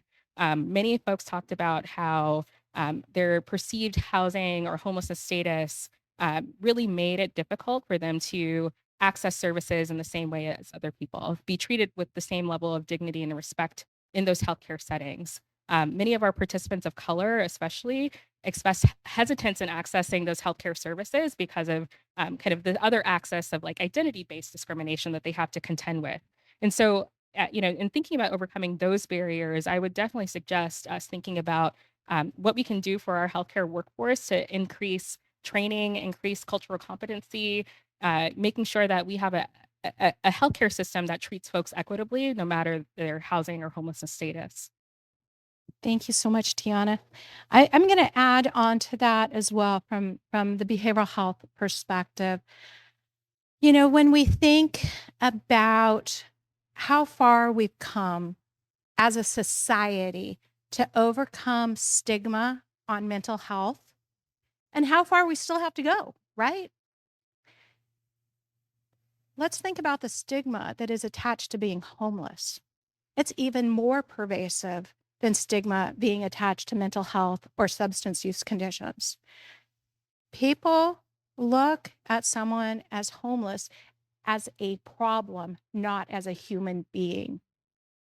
And we have an obligation to figure out what can we do to, again, provide that respect, interact with people on a human-centric level, for everything that we do. Contact individuals as human beings. Don't when people walk by and they make no eye contact, or they cross a street, or, they're not treating someone as a human being. And so then I hear, as a behavioral health director, I hear about how this person is acting up and is clearly a behavioral health problem in the community because they're acting up in whichever way. Imagine for yourself, thinking again about yourself or your family, how do you react to being put down? How do you react to someone treating you as less than? And then think about, here is someone who doesn't have a lot of hope right now in their life, someone who is being actively disrespected on a daily basis. What do you have to lose by acting out? And if you're feeling frustrated, what do you do? So again, I just really want us to think about that human-centric piece and about human dignity and respect and what we can do to remove stigma attached to homelessness. And so, with that on my soapbox, I'm going to ask Kate, is there anything that you would like to add? Yeah, so I think one pilot that I'm really excited about at the Alliance is our street medicine pilot that we have offered now for about a year. We've partnered with at least one provider in each of the counties that we serve, and in Monterey County, it's CSVS, Clínica de Salud del Valle de Salinas. And we have used dollars that the Alliance has earned through the DHCS, Department of Healthcare Services, Housing and Homelessness Incentive Program, to fund CSVS to expand their street medicine services. And they partner with Dorothy's Place, who provides the street outreach component of that. And so recently, the federal CMS, Centers for Medi-Cal and Medicaid Services, has actually gone live this month with a new place of service code for street medicine. So for us in managed care, that's really exciting. For you all, that's like boring information. But what that means is that a managed care plan can begin more formally reimbursing for street medicine services. So the Alliance is currently working to figure out how to create an official formal street medicine benefit through the Alliance, and where we would expand our partnerships beyond just the one provider in Monterey County. Thank you so much. And Rebecca. So similarly, Anthem has made significant investments in street medicine, and we're really excited because this is a really innovative approach. To add to that, in thinking about connecting folks to health services, we're also working really closely with the COCs and their HMIS systems to make sure that we're including that health plan information on that member profile, so we can quickly get folks connected to those CalAIM services that they might benefit from, and get them connected to their healthcare provider. I know in some of our communities, Santa Clara County comes to mind. We're also looking at integrating healthcare data into the vulnerability assessment. So we know in a lot of communities, we're kind of looking at that tool and how we're prioritizing housing resources and wondering if it's effective, and making sure we're kind of bringing in that lens of, a healthcare and a person's vulnerability as it relates to health. Thank you so much. Okay, so moving on. Homelessness and health are undeniably linked. Can you share examples of innovative strategies or programs that have effectively improved the health outcomes of homeless individuals while also addressing their housing needs? Rebecca, can I start with you? Makes sense because I'm holding the mic. So we're at the forefront of this, and we're really excited to see some of these CalAIM programs and the impact that they have. But in anticipation of CalAIM, Anthem did do some housing pilots in 8 of the communities that we work in. And as part of those pilots, we did a cost of care and a health outcome analysis. And we found, improvements across the board, both in cost of care as well as health outcomes for the member. And some interesting information that we also learned from that is those outcomes were more impacted when we partnered with a service provider that was based in the community, that had a knowledge of the landscape and the population that it was serving. So we took that into our approach with implementing CalAIM and making sure that we're really identifying those kind of key housing service providers in those communities to deliver those services. Thank you. Tiana. Thank you. I do want to echo Rebecca's statement about CalAIM. There's a lot of promise in the program. And when we look at the data across all of our participants, 83% of our folks are covered by some form of health insurance. And this is primarily through Medi-Cal. And so what I think is important is that CalAIM represents this really great partnership between the federal and the state level.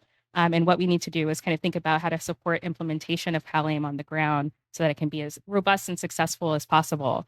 But I will say in general, any program that really prioritizes getting folks housed without precondition, kind of on a housing first basis, will ultimately improve health. Housing is the core of stability, is the core of someone's health, and being able to make sure that they have that kind of safety and security and stability is incredibly crucial for someone to think about healing from the traumas of experiencing homelessness, life course traumas, and also be able to attend to their physical and behavioral health needs. One of my good colleagues at UCSF BHHI, who is the director of the center, always says that housing is the most powerful medicine that we can provide. And so when we center that in any program without any kind of precondition to accessing that, we are ultimately going to be centering someone's health and well-being. Thank you. Kate? Yeah, so I mentioned the HHIP, the Housing and Homelessness Incentive Program. So for the Alliance, recently, so first of all, in Monterey County, we have the opportunity to earn $21 million. The Alliance has to earn those dollars, and then we can spend them in the community to provide, basically, we worked off of the HAP, the Genevieve, where are you? Roxanne, the Housing and Homelessness Assistance Program. There we go. And their list of needs in the community, and also the funding, the list of funds that were provided, and we identified needs together with the COC. And from the start, it was housing, right? Yes, we could use more recuperative care beds. Yes, we could use street outreach. Yes, we need street medicine. But at the end of the day, we need more permanent supportive housing units. Since 2017, the Alliance piloted a recuperative care and bridge housing pilot prior to CalAIM. And in terms of the benefits to our members, what we saw was in every county that we worked in, there was an issue with members getting stuck, where the length of stay for the recuperative care stay and then the bridge housing stay, right? So recuperative care was up to 90 days, bridge housing was up to 3 months. Now with community supports, it's up to 6 months. Still, folks weren't getting housed because there wasn't a unit for them to discharge to. And so what the Alliance is doing now is we're exploring a permanent supportive housing fund. So we're working towards earning that final about $12 million from DHCS for HHIP. We're hoping to earn those dollars by March, and we're exploring opportunities to invest those dollars in the community. And we're really looking towards something that's more sustainable than just a one-time grant, but creating maybe an investment fund that would support those initial construction costs, for example. So we're in the early stages of identifying our potential opportunities. We are working towards earning that last $12 million. And we're really excited to hopefully see improvements in Monterey County.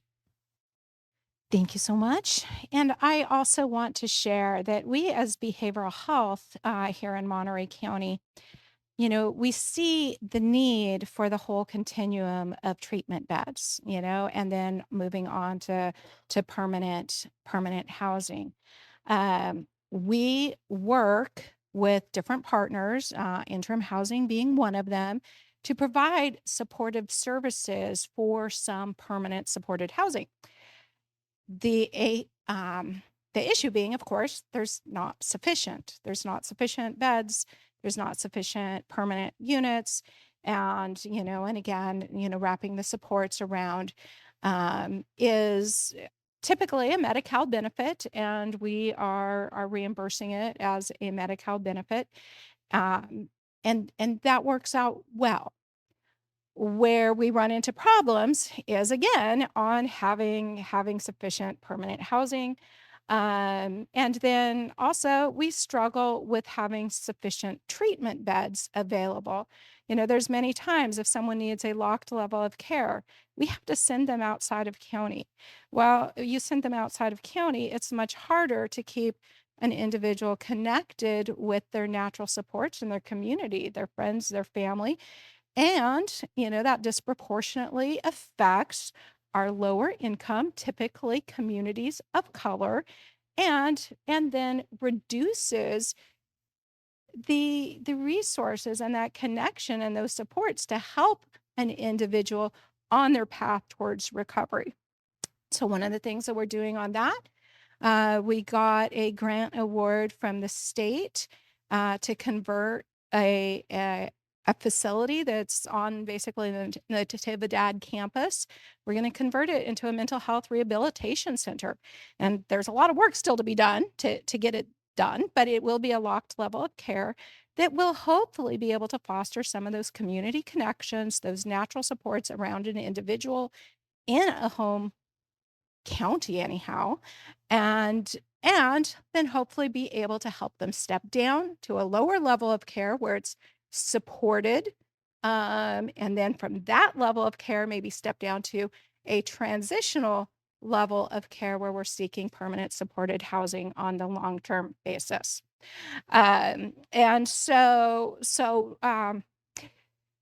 again, the place that we have our complicating factor is that we need housing for long-term, and then we need to be able to build the supports, and also knowing that we need sufficient workforce to be able to build the supports that individuals need around them where they're at is a really key issue. So last question, and I will start with Tiana. As we emphasize the connection between housing and health, what are the broader implications for policy and resource allocation in addressing homelessness and health care? How can we create a more integrated approach to ensure that a lack of housing is not a barrier to health? That's a fantastic question. I think one of the things that I want to put out into the world is that we need to make simultaneous investments in permanent housing, some of which should be permanent supportive housing. But simultaneously, we have to think about ways to conduct outreach to folks who are currently suffering. As much as we would like to see everyone housed tomorrow, that's not the reality given the current kind of structural conditions in the state of California. And so we need to think about simultaneously investing in kind of these permanent housing resources, but also invest in sustained outreach to folks who are just feeling abandoned right now, who are feeling like they're not getting the resources that they should in order to kind of support their return to housing. And so anything that we can do that simultaneously shows that, the priority is permanent housing and the goal is ultimately to get people into permanent housing, but also doesn't downplay the fact that we have a significant number of folks who are outside, particularly unsheltered, that need support right now. And Kate. Yeah, so I think it comes down to braiding funding. To Tiana's point, so at the Alliance, we completely agree. There's the long-term need of having those permanent supportive or affordable housing units, and there's some urgent needs. So with the HHIP dollars that the Alliance has earned thus far in Monterey County, we've earned just around $10 million, and we've spent or allocated at least 5 already towards I think over 5 street outreach providers across the county. We have our street medicine pilot. We're funding the coordinated entry system assessment program, looking at that VI SPDAT and identifying where health questions can be added. And so it's really about, in addition to that sort of immediate need, looking at in the long term, how can the Alliance as a partner help to unlock dollars in the community? So, one thing that we have tracked is that when the Alliance is able to provide the COC with funds for street outreach, for example, then that allows them to utilize, to retain those funds that they normally would have spent on street outreach and put it in a different area, which then also might unlock additional funds and or additional vouchers. And so we're tracking that, and we're trying to work creatively with the COCs in each county that we work in to identify, it is not lost on us that $21 million is not just a drop in the bucket. And so we're trying to work creatively to come up with sustainable solutions, and we're really looking to you all and excited to continue to partner to come up with creative solutions to make sure that these dollars can make a lasting impact. Thank you. Rebecca. So just adding to what Kate and Tiana said, well, I'll add to what Kate said. That's a lot of money. And so we haven't, again, I want to reiterate, we haven't thought of the managed care plans as funders of homeless services, but here we are. So kind of looking forward into the future, I, would really encourage the providers, the cities, the counties to get to know your plans, to create those relationships with your managed care plans, to provide feedback, if you are working with CalAIM programs, on how those programs are being implemented, what your challenges are, what the barriers are, because we really want to see these initiatives be successful. And we really want to take and integrate that feedback. Kind of talking about policy and looking forward into the future, something I'd like to share with this group is, we recently got wind from DHCS that in 2024, we might be looking at the managed care plans having rent be an allowable service. So 6 months of transitional rent. Again, I want to reiterate, this is new, this is exciting. This is something that, we in this space didn't anticipate being an allowable expense. So again, really encouraging folks to start to form those relationships because again, we really want a partner to be impactful, to make sure we're identifying gaps, as Kate mentioned, so that you are able to braid funding and utilize existing funding in new ways. And to wrap that up, I absolutely agree with all of my colleagues up here. And then one of the other things, besides the whole idea of coming together, and we have to be strategic and we have to partner together, we have to be smart about how do we leverage finances together to have sustainable programming to meet the needs of our community in hopefully innovative ways.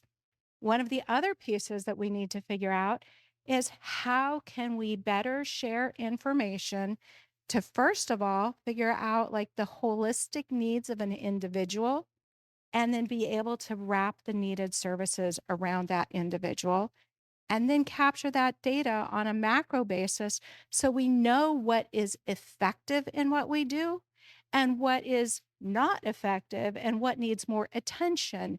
Without data, we don't really have a good way of measuring the outcomes and measuring whether we're making a difference or not. And so my hope is that We managed to get through, the federal rules, the state rules, the local rules in all the different areas to be able to come up with a path that lets us do that in order to benefit a client, in order to benefit a human being. And so thank you all. And if you have any questions for us, that was the last of our organized questions up here for the panel.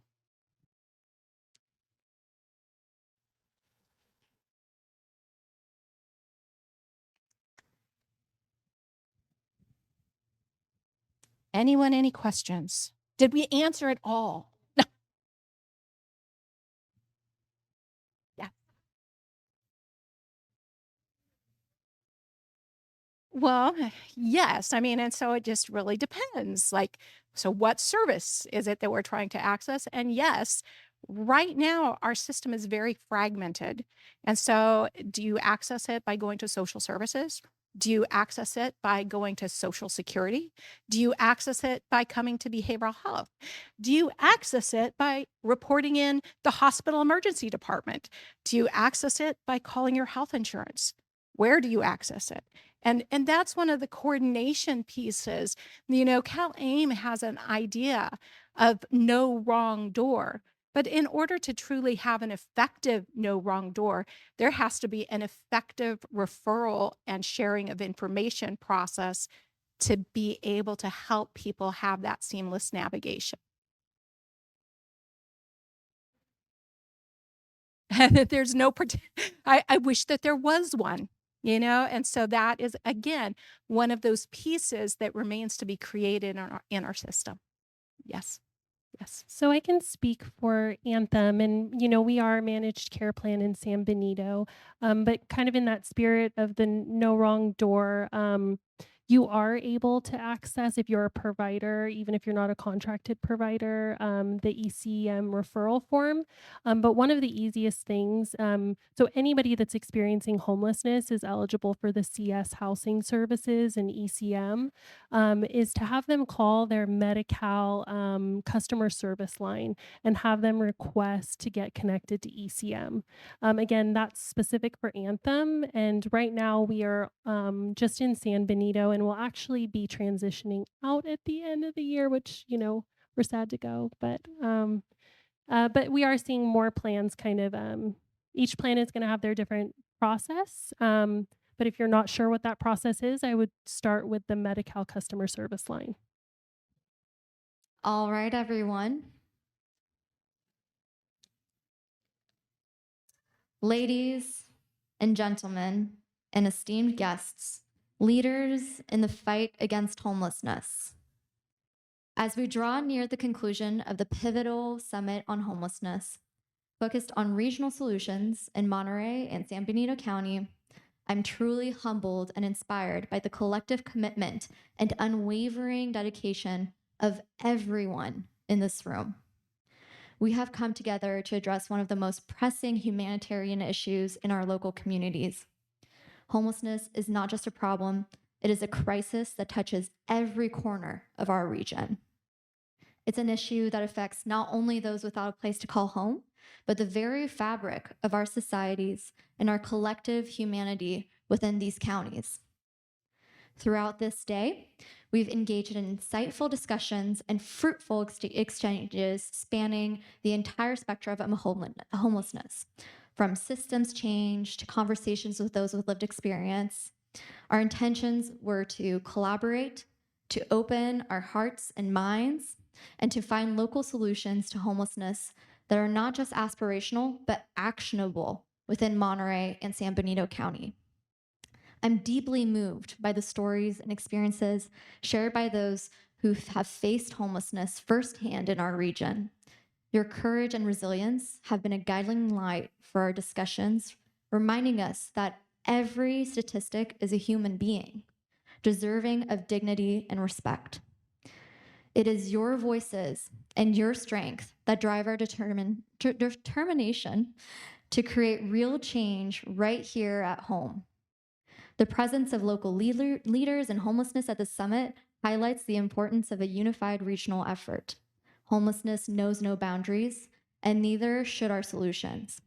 By bringing together leaders from within Monterey and San Benito County, we have laid the groundwork for a shared commitment to eradicating homelessness in our immediate communities.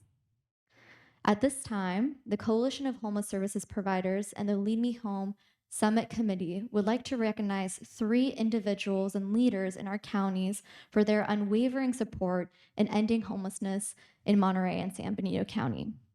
If I can have the awardees coming up. The first award that we will be awarding is Timothy Heaven, who will be receiving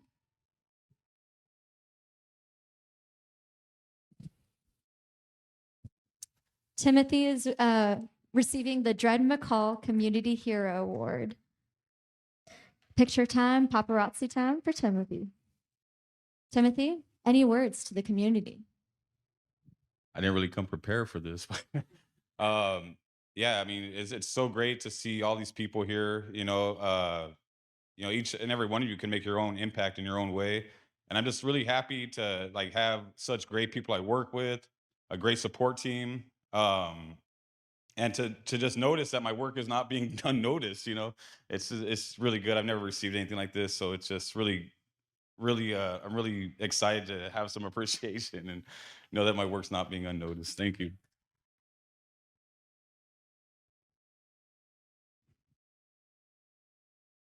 Thank you, Timothy.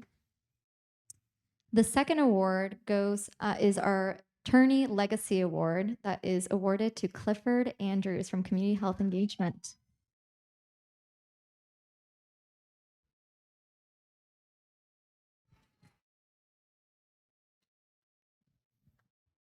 All right, Clifford, the microphone is yours. Yeah, I would like to thank all the outreach teams out there. So this award is for all the outreach teams in the county, especially my Che Core team. uh, and then my boss, Jackie Smith, who I've been with for 3.5, 4 years. And she doesn't, breathe down my neck when I'm trying to get the job done, or the outreach team in general. So I appreciate the outreach teams going through riverbeds, going through levees, hills, going down alleyways, and I'm nervous. Whew. Okay. And I'd like to thank my mom too, because she created a badass. So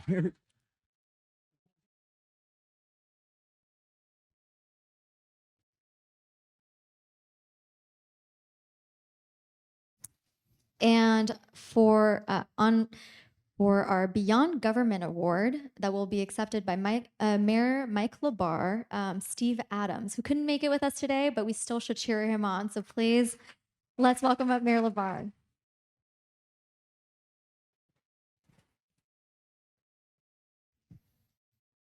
Mayor LaBar. Steve really wanted to be here today. And if any of you know our city manager, Steve Adams, he's an extremely humble person. He appreciates the award, but he wanted to make sure I thanked all of you who do this work every day, because you're the ones who deserve the recognition. That is the type of person Steve is. He puts his heart and soul into our project. He's a compassionate individual. And I will tell you, he has put so much time in to solving our homeless issue within our community. But he hates to be recognized. And I'll make sure I let him know that his work is very much appreciative. He loves all of you that are doing God's work. And he loves all of you for what you do to help our fellow humans. Thank you. Please help me give a round of applause to these incredible community heroes, everybody.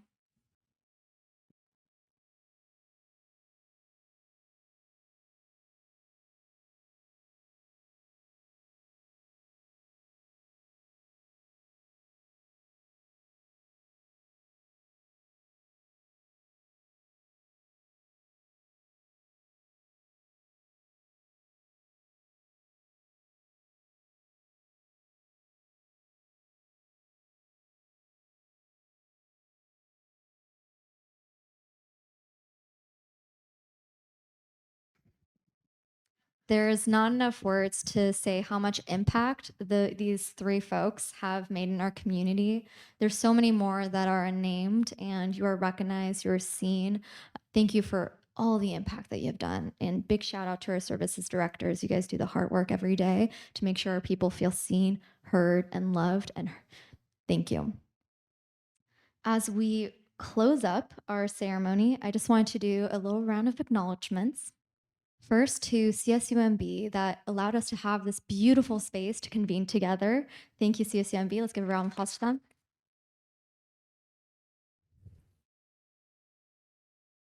We have Vitsula Visuals, who were just the IT AV magic of today. Let's give them a round of applause. Our lovely caterers, Dorothy's Place and CHSP member, you were incredible. That food was incredibly tasty.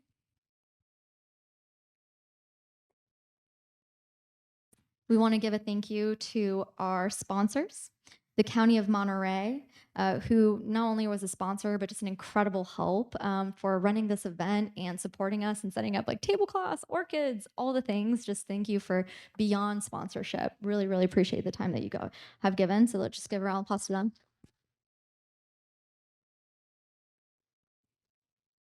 We have our additional sponsors. We're just incredibly humbled by the amount of sponsorships that we've received to be able to make this event happen. So I'd love to list out the rest of our sponsors. We have Montage Health, Community Foundation of Monterey, Union Pacific, Natividad, Anthem Blue Cross, Central Coast Alliance for Help, Pinnacles Bank, Comcast, and Community Human Services. Let's give a round of applause to them.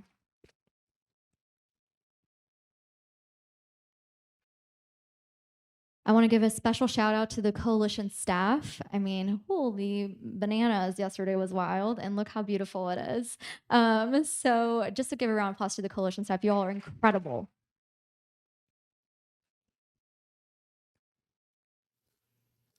We had our summit committee. So as we say here, we make everything for the community. We create with our community. So we had a committee that was in charge of really helping us navigate which conversations to have, who to bring, everything in here from orchids to linens. We had discussions. So thank you to our summit committee. Really appreciate you all.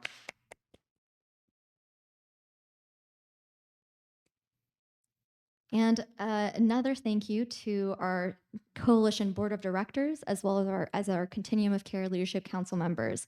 Thank you for endless leadership in making sure that those that are affected by homelessness are heard and seen every day, and making sure that we make the best decisions for them at the ground level, at the level that we are at. So thank you so much for your leadership.